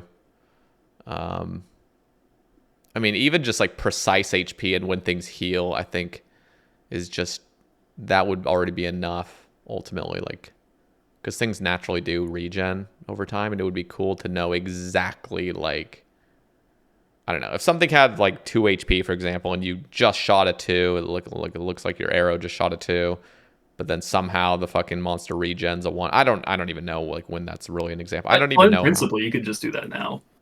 At least in the Inferno, because you know the tick they spawn. You know they regen 100 ticks after. Oh, really? So we already know like they all already do Oh, 100 okay. ticks after being Actually, spawned.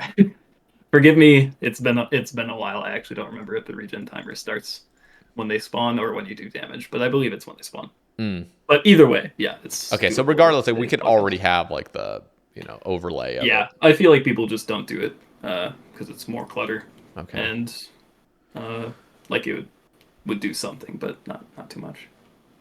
Yeah, it's interesting that the Inferno tech. I mean, I've just seen Scotty recently have turning on the plugin where like things uh, go invisible immediately when you've shot the finishing blow to something. Like that's some new tech I've seen in the Inferno recently.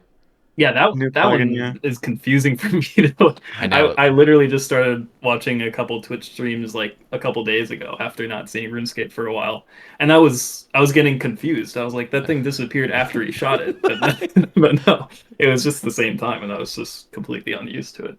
Yeah, I bet they had to get used to it too, Scotty. Imagine how to like that's got to be fucking mind fucking initially. Just like what is going on? Like where did you go? Yeah. Okay. Let's see. Milky asks, when is Unpredictable logging into the low combat account at Inferno? I don't have a good answer to that. Just when I actually want to, I Perfect. guess. That's, When I actually want to, and I have time. uh, Is the answer. Afzal, how many more Group Ironman chances will you tank? I guess technically just one Hopefully more. not many. Oh wait, no, I guess with Yeah, chancing, but yeah. I've been getting chance like almost every stream recently, to be honest. I don't know. I think I'm just losing focus a little bit recently, and I notice it too. But I think with the Zulrah stuff, I've been a little more alert recently, and things aren't so bad.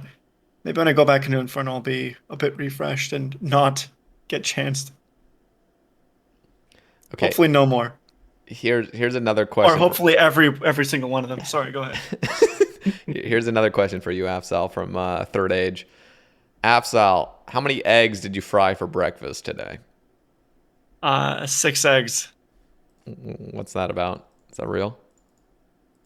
Um, I'll tell you later. Okay. Okay. Uh, let's see. It's an inside joke. Okay. Um, this is disturbing me, by the way. 9900 has this fucking weird graphic of you with a cartoon face. Oh, I don't know what that This is. I have no idea. shit is so uncanny. Anyway, Afzal, the average player does not understand the difference between completing the Inferno at level. Oh god, I just fucking cleared it up. Backspace. At level 36, 37, 38, 39, 40. Can you explain? Yeah. So, um, I think with the difference between 40 combat and 39 combat between what Exact did and what I did, but it was pretty close. I think the only difference was meleeing a little bit more with the Brine Saber and being able to end Inferno at 49 range instead of what Exact did, which was end at 51 range. So you just melee a lot more, and that's added risk. Now, getting down to like 38, 37, 36 is like the new tech, is the best in slot, which is using a Urson chain mace. And you pretty much have one strength on these accounts and 70 attack and like 12 HP. And the goal is to just chain mace everything to the point at which you're killing them and gaining almost no XP for it, apart from killing the nibblers with the chin. So, um, for reference, 38 is probably really easy. You can probably stop Really easy. macing things pretty early. Yeah, it's sort of not worth going for, to be honest, but maybe you should. It'd be good content. 37, for reference, it's like you can stop macing things in the high 50s, and 36 is like you're macing everything until the pillars go down, and then you're macing some jads too.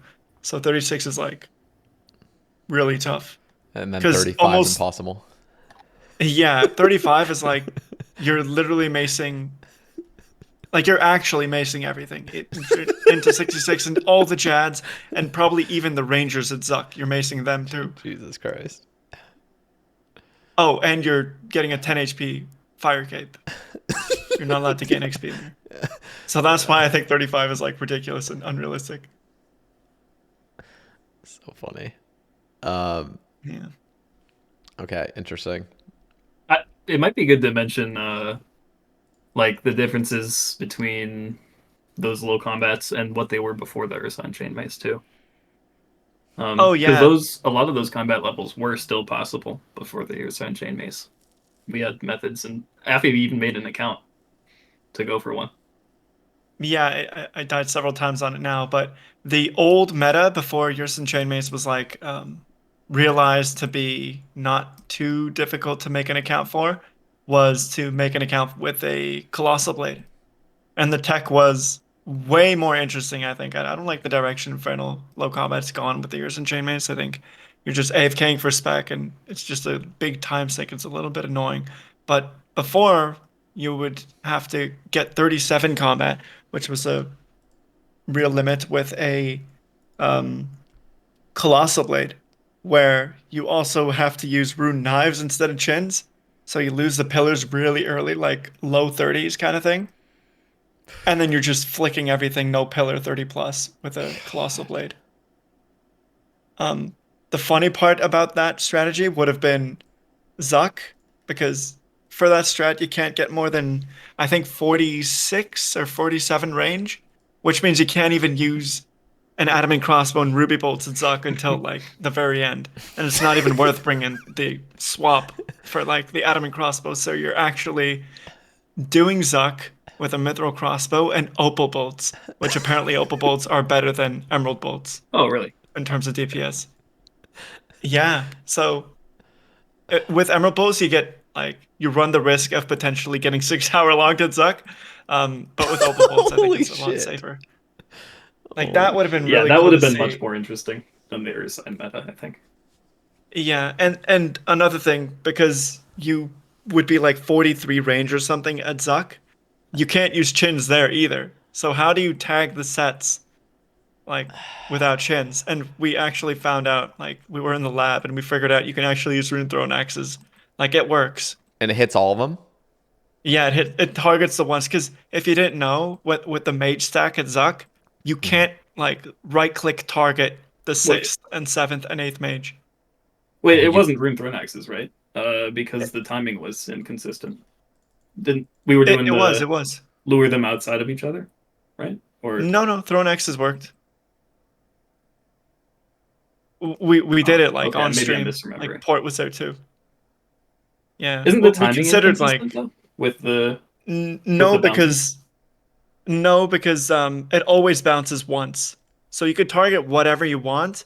It'll always bounce at least once, and it just so happens that that bounce always prioritizes the newest person in the clump. Oh, okay. newest person.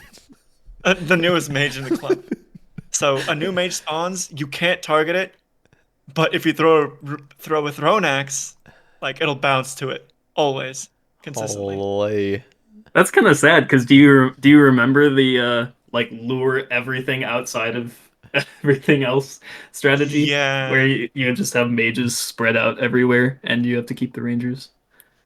Yeah, so what he's saying is like, with the stack of mages, you would have to pull at least 2 of them completely out, or like 3 at some point, completely out of the stack so that you can actually target the new ones that spawn, which is like kind of crazy to think about, and thank goodness we didn't have to do that. I thought that was fun. Fucking A. Yeah. I'm seeing this gif of you in like the uncanny kind of cartoon Disney animated Pixar form while you were talking there, and it actually like matched up pretty nicely. I was actually kind of impressed. It's kind of funny. Oh shit, okay. I'm sorry, it's just weird looking at because it actually looks like you. What is that filter, by the way? It's like some Snapchat thing. Um, I initially it's like some app you can use to stream using your phone to as a webcam. Mm, And I initially had it to maybe stream my like chinchilla, like a webcam for my chinchilla. But then okay, it turned out it had filters, so we messed around with the filters a lot and had a lot of fun with it. A lot of people get creeped out by it though, so which is why I don't do it anymore. dude, it's like I don't know, bro. Like I mean, in the next 10 years, bro, we're gonna be able to just fully ass just make.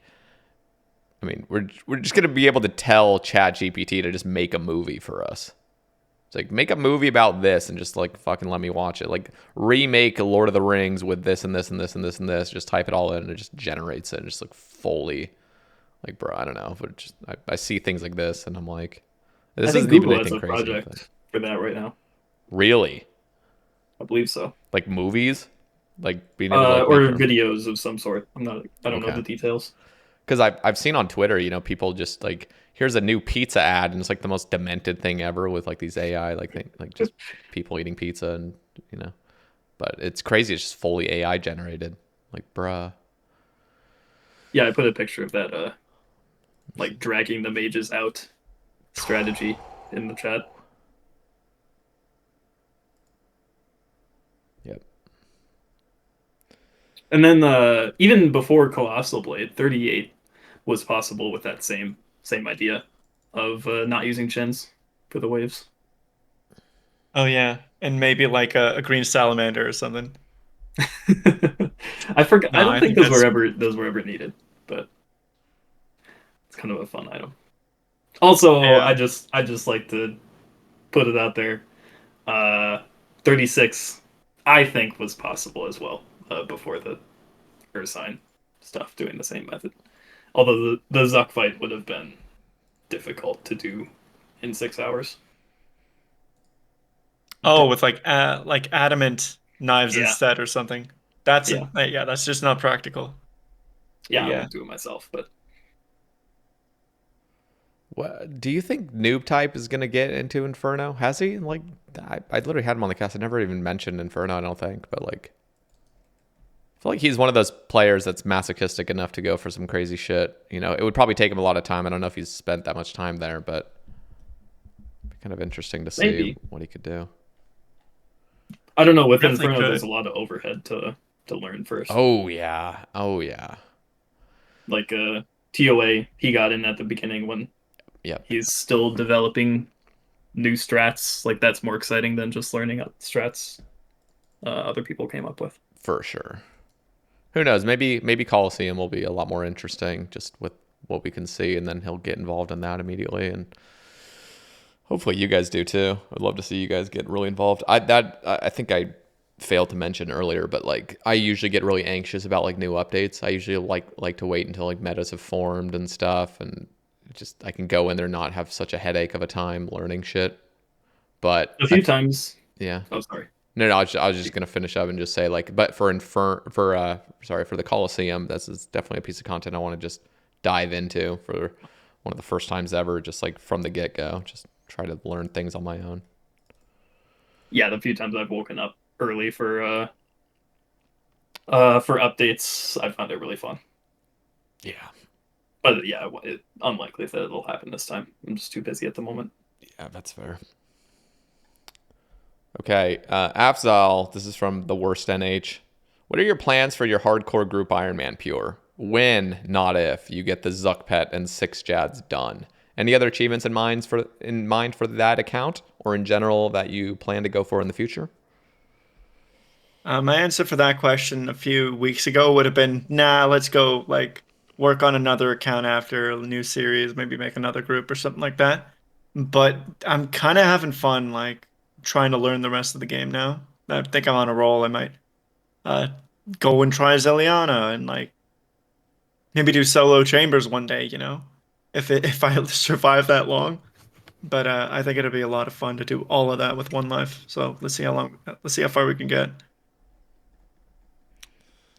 Okay. Oh, other Yeah. achievements in mind. Sorry, with that account in particular, yeah, that's pretty much it. But in general, to go for in the future, one thing I've been mentioning a few times on stream is potentially going for a level 3 2 Inferno speedrun like Solo Mission did in his video. I don't know if you've seen that, Sae Bae.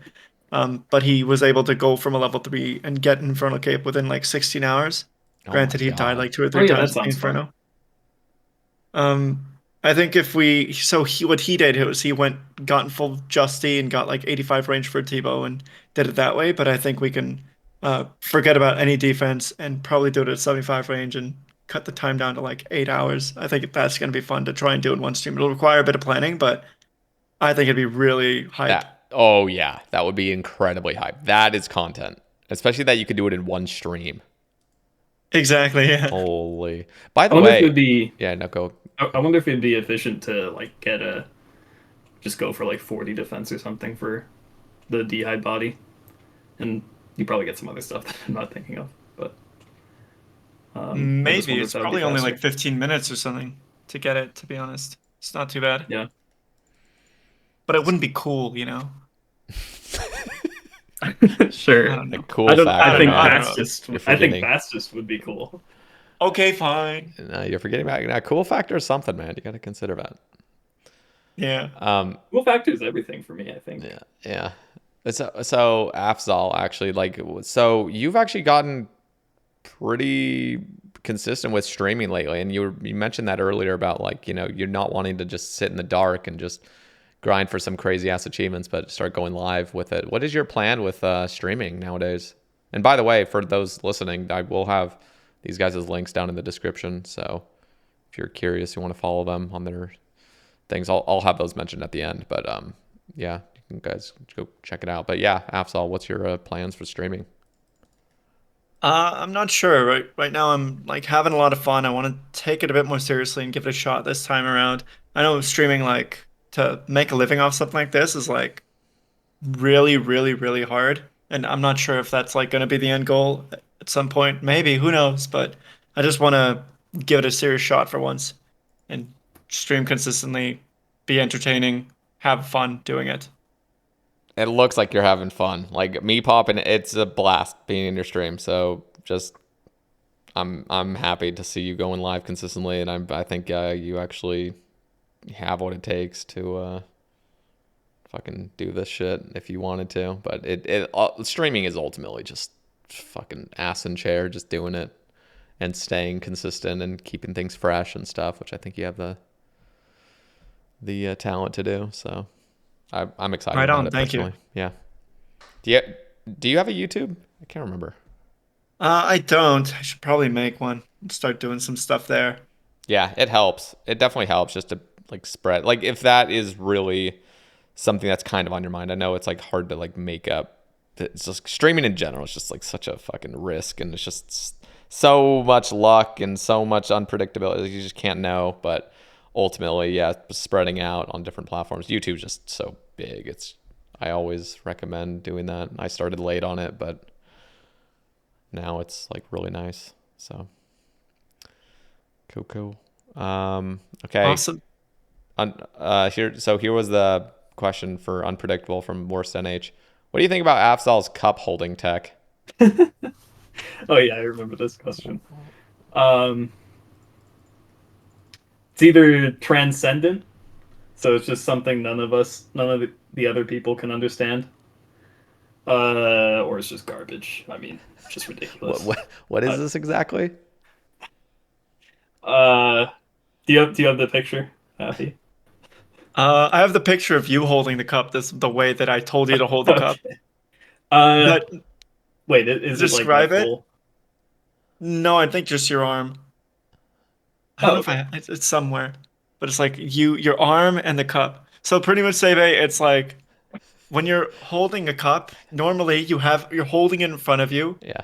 like perpendicular to your body. It's like Yeah. your arm is like a 90-degree angle. Mm-hmm. But I like to hold it like pointed directly down and then just have your wrist flexed so it can hold like so the cup can rest on your palm.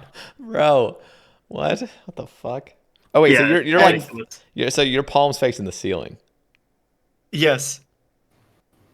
That's how you hold cups. Standing. Not always, This is but like when assuming I'm like standing outside though. and stuff. Yeah, Okay. yeah, when you're standing. What the hell? It's pretty nice. I mean, like you're not getting in people's way when you're like on the train or something. Um, I don't know. It just feels so natural sometimes. I mean, yeah, I mean, I could see myself doing it in like I'm trying to squeeze through some, people. But Yeah. what the hell? Yeah, it's like imagine you're holding like a really heavy weight or something, and then you just instead of a weight, you just have a coffee cup. It just Interesting. makes no sense. I'd say give it a shot. Let me know what you think. This is actually just a question I had because I think it had been brought up in your stream a couple times. You're looking good, Afzal. You're looking pretty lean, looking strong. I think you pulled up a clip of you just I think you said 10 pounds heavier or something. So what got you a little bit more fit lately? Have you been working out? Yeah, I did. Thanks for noticing. Yeah. Yeah, no, I So did notice. I was like 198 pounds or something for the longest time, all of like 2022, 2023 kind of thing. Mhm. But for the past month or so, I've been like working out a little more consistently and getting the strength I used to have back. I used to be really fit, Sae Bae. But yeah, but now I'm like 180, so I'm almost back to where I used to be. I used to be like 170 doing handstands, muscle ups, all that stuff. Okay, so I'll what? send you some stuff. It's pretty cool. So was it just the like degeneracy, like RuneScape, like trying to go for like 38 combat shit, or like just kind of The like decline started as soon as I started. I'm not even joking. It started as soon as I started Inferno, like back in 2019. Because I would like get home from work and I'd be like, okay, I can either go to the gym or I could try some Inferno. And I'd try Inferno and I'm like, I'll go to the gym the next day. I'll go the next day. I'll go the next day. And I just don't go and I gain a whole bunch of weight. And then when I finally go, I feel weak as hell and I'm demotivated. I don't want to yeah, do it anymore. yeah. It's funny how that Um, works. yeah, But you're but back on that I've fitness like grind. I am, yeah, and Toucan asked this earlier, right? Um, but yeah, I have been working out a little bit more consistently now. I give a lot of credit to my success to oatmeal, peanut butter, and protein shakes, and actually going to the gym. But like, I feel like my protein intake the past while has been really, really crap. So I would like recover really poorly, Mm, and I wouldn't have like strength um, progression. I would just go to the gym, feel really sore the next day, and I'd go and I just wouldn't feel strong again. But I mean, having like 100 grams of protein a day, I'm 180 or something, is like has been okay for me. hell And yeah. it's really satiating too, so I'm not eating a bunch of crap. Yeah. It also just it just helps when you have a more active lifestyle. You're not, because like for me, when I get in my, I mean, I'm in my current fat phase right now. I mean, I'm in my, I call it bulking phase. You know, that's my copium I'm breathing in. But it's winter time. I just haven't done cardio in like 3 months. But yeah, it's all about just like as soon as you're in a rhythm, it's easier to just make wiser, mindful choices with what you're eating. So that's cool though, man. It's I always like the glow ups with I mean you've already been fit and stuff, but like, you know, Automelody's transformation, you guys saw that years ago.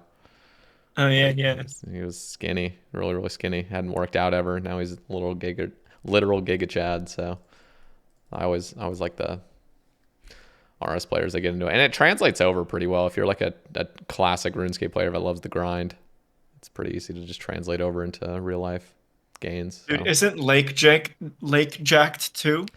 yeah, And Lake. Pug is getting really fit too. Yeah. So Lake, I mean, Lake is he's more stout.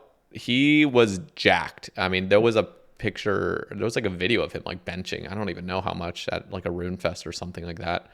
But um, I don't know currently right now if he's in his like peak form or anything. He usually streams without a face cam, but I know at one point he definitely was like really fit. Puggin was really, really skinny. He's like 6'4". I saw him at TwitchCon in October, and he was looking a lot. I mean, I had never seen him in person, but he looked like significantly bigger. And he was telling me he's gained like fucking like 40 pounds or something in the past year or something. Just pure bulk, just like muscle. I mean, I just got to be fat in there as well, but like just he's looking jacked. Yeah, and that's his plan. He's just beefing up. You always see he has a protein shake in his stream. Nice, yeah. You Chugging gotta that. keep those Yeah. up. Yeah, but I mean, he has such a large frame to work with. You know, when you're sick. I mean, how tall are you? 6 foot. 6'1", yeah. Okay. See, I'm just right under 5'11".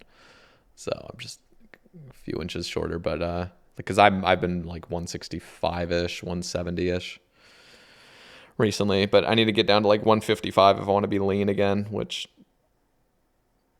I don't like. I don't like being too lean. Just makes me miserable.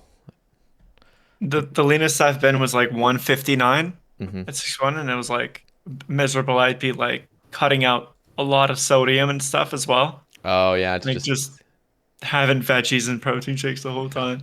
And it was like freaking kind of nuts. I think yeah. the best I've ever felt was at 175 or so. It's where I'm feeling right now. It's good. The my only problem is just cardio. Like I just don't have much stamina, and I think just ultimately like when I eat, it feels like it sits in me more. Like when I'm really active during the like hotter months, like just summertime and spring. I mean, even in the next few months, I can start getting back on it. But like when I'm moving a lot, I can eat whatever I want, and I can be at a healthier, plumper weight, and I actually feel like a lot better than just being lean. Like lean, I just fucking feel so weak and miserable. So yeah, cool. Yeah. You know, Adwam, he runs a lot, and so does Swang. Yeah, Swang did like I get into running. is he still on his like challenge of running every day? I know he did it for like 90 or like I 100 think days he or is. something. Is he still doing I that? think he is, yeah. Oh! I think he's cut. I might be remembering wrong. I think like last week or something, he said he's cutting back on running a little bit and doing a little more strength training with who was it? Ryan, Gross Gore's friend or something. Do you remember that guy? Oh yeah, Ryan. What's his fitness thing called?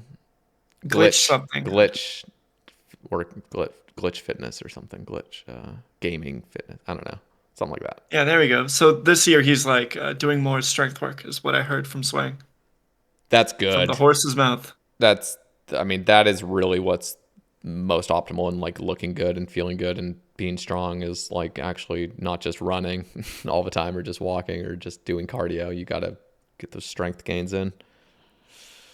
So Yeah, for sure. yeah, I mean, I've How's even your workout been? it's been good. I mean, this whole, I mean, I haven't been to a gym in almost 7 years now. It's like legit almost been 7 years since I've stepped foot into a gym. But everything's at home. I just have my weights. I have my mirror.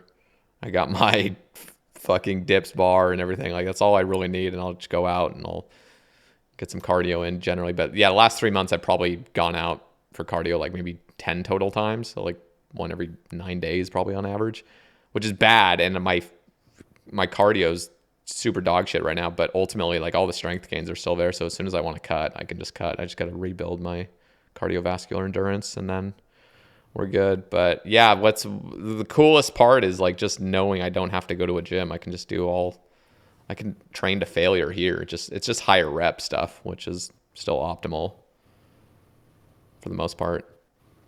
And yeah, That's awesome. I just care about health long term rather than the vanity based goals where it's just like get as big as possible. I don't know. It just feels like it's hard to upkeep too. I feel like trying to Exactly, stay yeah. big. It's not realistic, like to be able to keep that much muscle on a frame unless you're on roids. Yeah. Which I'm absolutely not. Will I get on juice? Are you sure? I'm just kidding. I mean, maybe when I'm like old, I'll get on like testosterone, but I don't want to fuck myself. I think I've seen too many videos and too much information on like the downsides of any of that stuff when you're young, because you naturally already produce a bunch of testosterone. So like as soon as you're on it to boost it, then you naturally start producing less. And then you're forced to stay on it if you want to maintain your T levels. So I think a lot of people say like maybe in like your 40s, like late 40s and stuff, that's when it starts having like a sharp decline. You could get on it. But no, I feel great being fully natural right now. I'm not even on creatine or anything. I'm just like fully natural and I still like I feel great.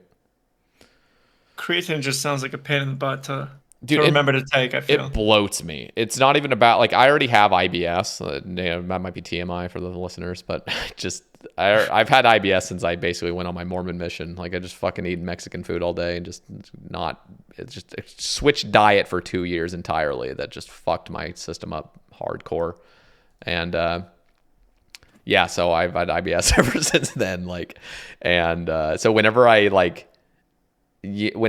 on creatine, like, bro, it's just like everything about my regularity it just gets fucked up. I hate it. Oh no. I get a lot more strength gains though. That's for sure. It still helps, but it's just not worth it. I feel like lethargic. Don't you have to like wait for it to ramp up? It's like a loading phase or something with creatine where you have to take it for a while before you see any meaningful change. Well, you see the meaningful change in about a week. I mean, the loading phase is just like 20 grams per day for like the first 5 days, and then you're just good on like 3 to 5. So nice. Okay. You pretty much see like, I mean, I think, okay, I don't think this is scientifically like evident or anything, or there's any basis on this, but like I just get really hungry when I'm on creatine. Like I feel like the strength gains ultimately, like yeah, there might be a little bit of strength gain just from like fluid retention and stuff, but I feel like so much of it is just me eating more because I feel like I'm just hungrier.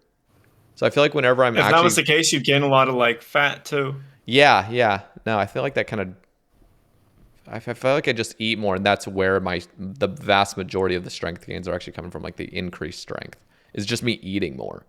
Because I always eat more when I'm on creatine. I don't know why it is. Just get hungrier.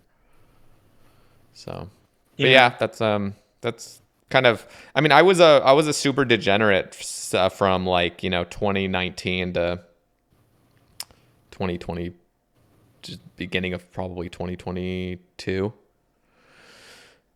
Just like not working out. Yeah, not. I mean, I was just a total slug. I mean, just like sitting at my computer all day playing RuneScape. Even when I felt the desire to move, because I worked out in college, like I knew what working out was, but just I wouldn't do. I would resist it. Like I would literally get an itch to like, hey, why don't you go for a fucking run, fatty? And I just would like ignore it. And I'm like, nah, it's just too much effort, Just like I'm not gonna do it. I would have so much built up energy too. I'd eat a fucking full pizza, like just like let's go order a pizza, let's go order some chips and candy and shit, eat that all day for like 3 years straight, feel depressed about it at night. Good every times. every night, Bad times. Yeah, just like it was just a bad cycle, and it was something for like, in my mind, it was every night when I'd get like kind of depressed about it, I'm like, man, I really could be in better shape, and I just am not doing it. I would just think, okay, like in the next 2 months, I'll definitely get back on the bandwagon, right? Like that was like a recurring thing of like, in the next couple months, it was always like the next couple months, I'd get my shit together finally, right? Like, no, it just never happened. So like 3 years straight, just pure degeneracy, pure just, I mean, I was probably like pushing 185 pounds, just no muscle mass, just bad. I finally got my shit together. It took me actually smoking some weed to get my shit together, I think. I actually give some credit to smoking. I don't smoke weed anymore, but that actually like kind of changed my mindset on it, which is kind of ironic. You would think like smoking weed would make That me is like, ironic. more lazy. Yeah. It helped me like change my mindset in a way. It was weird. Yeah. Unpredictable. Do you work out at all? No, not really. You look like you do. Yeah, that's just luck. I wish I was like Matt Stoney, who also plays RuneScape apparently, where he just eats Dude, whatever. Matt It seems he Stoney eats is- whatever he wants and is always thin. Bro, craziest thing is I used to watch that guy like back in 2010 or something. And I saw him streaming RuneScape like a few years back. I was like, what the hell? Like, He's a vampire. that dude's crazy. I mean, he can pound. So what is it? Is it just like, does he throw up or does he just work out a shit ton? Like, I feel like the sheer amount of like any like, I don't know if you watch Joel Hansen or ever I heard of don't. him. He's another professional eater that's just fucking jacked and just lean. But I swear he does like a food fucking competition like twice a week. Just some stupid amount of calories. So I like, wonder if they're hungry when they go into eating. oh, they gotta be. Go into eating for a competition. They gotta It must be just stomachs being like able to be stretched more and better genetics, in that you. Oh, genetics is passes through such. you. Oh, it's got to be such a huge thing. Like, just yeah. I mean, it's genetics, and it's so. I mean, because I mean, Joel Hansen in particular. I know you don't know who that is, but like, he made a video talking about like he would like just eat watermelon and grapes and shit, just nonstop, basically, just keep continually stretching out his stomach without like the tons of amount of like calories, So he's just basically just consuming a shit ton of water in fruit form before competitions and stuff, just to like make your stomach so expanded. I don't know how it worked. And then there was like a video of him like basically swallowing food. I mean, this shit does not look pleasant at all. It's just like, What a grotesque skill. I mean, he's literally like lifting his mouth up to the sky, and he's just like, okay, here, like he had like fucking 6 hot dogs or something. Like, this is how you eat them. So he just goes in, and you just see him like put this thing in like a log chopper, just taking like probably 6 bites total, like and then just like fucking swallow it, grab the next hot dog, like just down. And I'm just like, bro, like that looks horrible. Like that looks just, and then you see him kind of squirming, doing like the fucking like shaking his belly, like shaking his throat, trying to get all the food down there, like with gravity. Like Jesus Christ, dude, like that's the real competitive eating. It's not just eat a lot. It's like, nah, see how much fucking shit you can fit down your throat. Just horrible. It's a skill. And you got to get rid of your gag reflex. Oh, nice. I wonder how they go about doing that. Yeah. But I also don't. I probably don't. Anyway. Cool. Okay. Yeah, it's pretty much. Oh well, you know, I'd also cover this for the meme, but we're pretty much wrapping things up. Woox, Unpredictable. Now that you've been moved from the official Sae Bae top 5 PvMers list from number 4 to honorable mention, succeeded by Noobtype, what PvM This is a friend of mine. What PvM feats do you have planned to regain your rank? By the way, you've not been moved quite yet. I haven't made an additional one. I probably won't even make an additional video. But you were, listen. No, I mean, when I made that video, it was I went to Oblivion. I literally went into, I wasn't even, you know, I'm not a part of Oblivion, but I went into their Discord and there was like fucking 50 dudes talking in this channel that, you know, the founder helped me, or one of the clan leaders helped me make. And just a brief channel that was temporary, just talking about this whole video idea.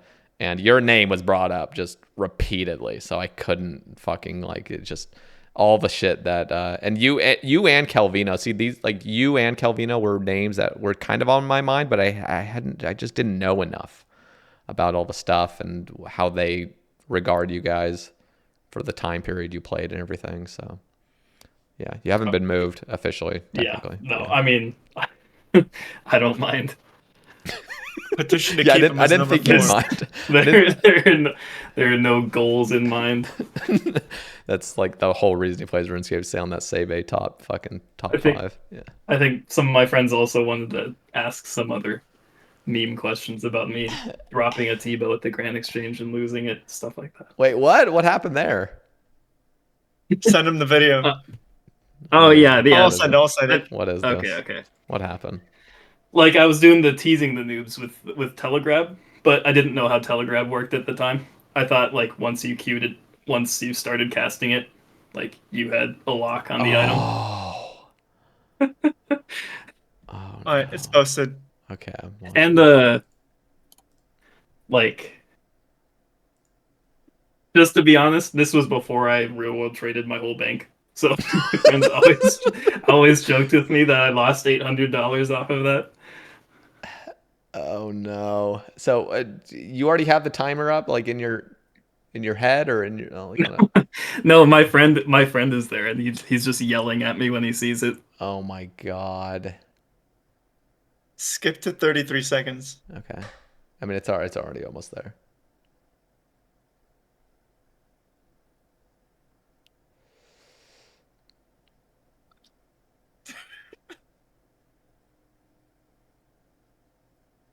Oh my god. Who grabbed it? Just some random noob? Yeah, I think it was some guy in full graceful, and he was just completely silent, and I think he just like AFK logged afterwards. Holy fuck. He probably passed out, dude. Yeah. I think I remember looking him up afterwards, and I don't remember what the results of that were. Oh my god. That is rough. Yeah, that telegraph just doesn't work. It's just yeah. shitty. Now I know. Wait, but if you had cast Teleblock, if you had cast it on the proper tick where you've casted it and then it appears, like, would it have appeared for everybody? I'm assuming that's how it I believe so, yeah. Oh. I don't know. Like, I don't know. Good question. How it I'm works. not I just gonna know it tell. doesn't work Dude, like how I thought. Telegrab needs to be updated. I'm sorry.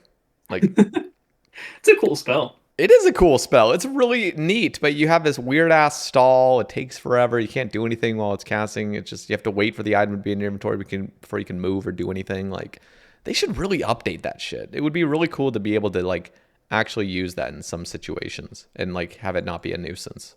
There's actually a really funny use for Telegrab in there. Do you know who Shawnee is? Yeah. Or his name's not Shawnee. It's Make Chivalry Great Again or some shit. Okay. Yeah, Happy knows what I'm talking about. yeah. So after we did some Infernos on Obby Maulers, he wanted to do his own. And something useful to bring is Onyx bolts. And you don't have an accumulator as an Obby Mauler. So You could, but he didn't. right. Yeah. So yeah, he was telegraphing his Onyx bolts and sent us a picture of it. I thought it was really funny. And then there was some other use. Do we want to talk about that? We thought. No, I'm just okay. Yeah, never. I don't mind if we. I think it's fine. What? Do you think it's fine?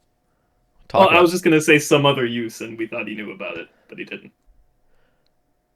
Oh, yeah, I don't. Can I say or should I? By he, I mean Shawnee. Oh, Shawnee didn't know about it.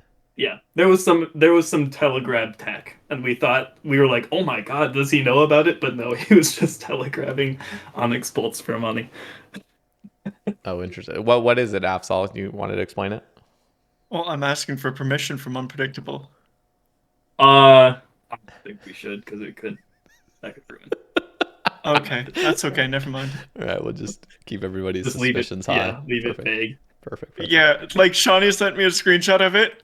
I took the screenshot, sent it under Unpredictable. I was like, does he know? And he doesn't. And he's like, oh, the Onyx bolts are expensive or something. And we're like, okay, he doesn't know. So we were like, it was so fucking funny. Oh my god. Yeah, I don't know either, so I'm just fucking laughing at the misfortune of both of us. Okay. For the most part, there's a few topics, but I think we've already covered the gist of the ones I've purposely glanced over. So, Afzaalh and Unpredictable, is there anything else that we need to touch on before kind of wrap things up and ask you guys for some shout outs? Afzaal's been preparing for these shout outs, I've heard. I have been, yeah.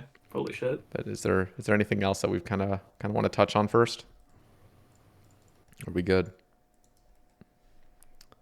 Anything unpredictable? I can't think of anything. Oh wait, what? Any last words before shoutouts? Yeah, any other topics or anything? I mean, there were a few things, but I mean, nothing for the most part important enough just to mention. I mean, there's always a second cast, maybe a year down the line or something if you guys are willing. So would you invite us? No, you'd have to invite yourselves, but then we could do it. I'm kidding. Yeah, of course I'd invite you guys. That'd be awesome. But cool. We'll kind of wrap things up then, and I'll ask you guys both for 3 shout outs. For anybody in Does it have to be 3? No, it doesn't. I should just stop saying that at this point. I should just ask you for some shout outs. I just feel like 3 I know you've been asked that before, and I felt like asking. 3 is just like such a good number because it's like, it's not open ended. It's just like there's 3. Like you have to decide. The illusion of too much choice, it's not good for people. So usually I limit it to 3. But you know what? I'll give you as many as you want. Thanks. I kind of need it. Okay. So first, Unpredictable, you go first. Okay.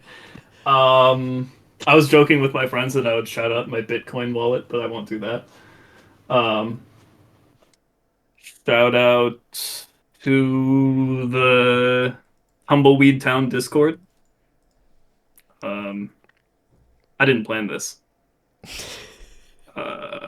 Shout out to... Shout out to Rendy for making that No Overheads Inferno video, for actually thinking about it. Most people didn't do that.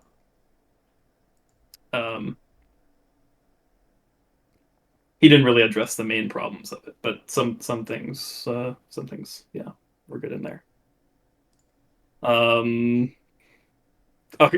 come back to me for the last one. I don't know. Okay. I didn't plan this. Okay. So first of all, shout out to my haters. I'm just kidding. Shout out to Roy Haynes, actually. Okay. Roy Haynes is like a problematic person. I know that, but he's been genuinely a big help for streaming. He's driven me quite a bit, to be honest. So thank you, Roy Haynes.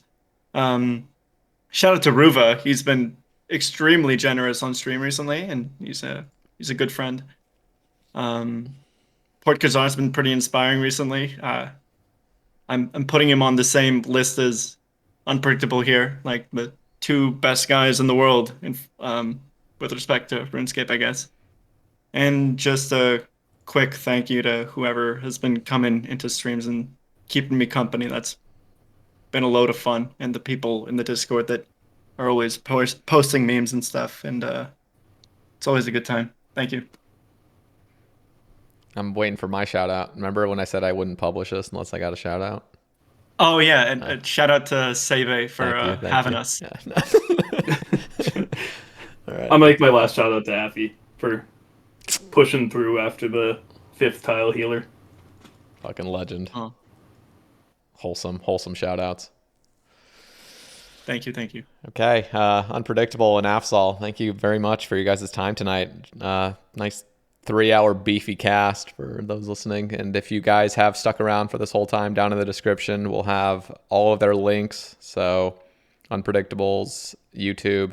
Do you, like, is there any chance you go live on Twitch? I know you've gone live on Twitch. I follow you, but do you want me to include those links?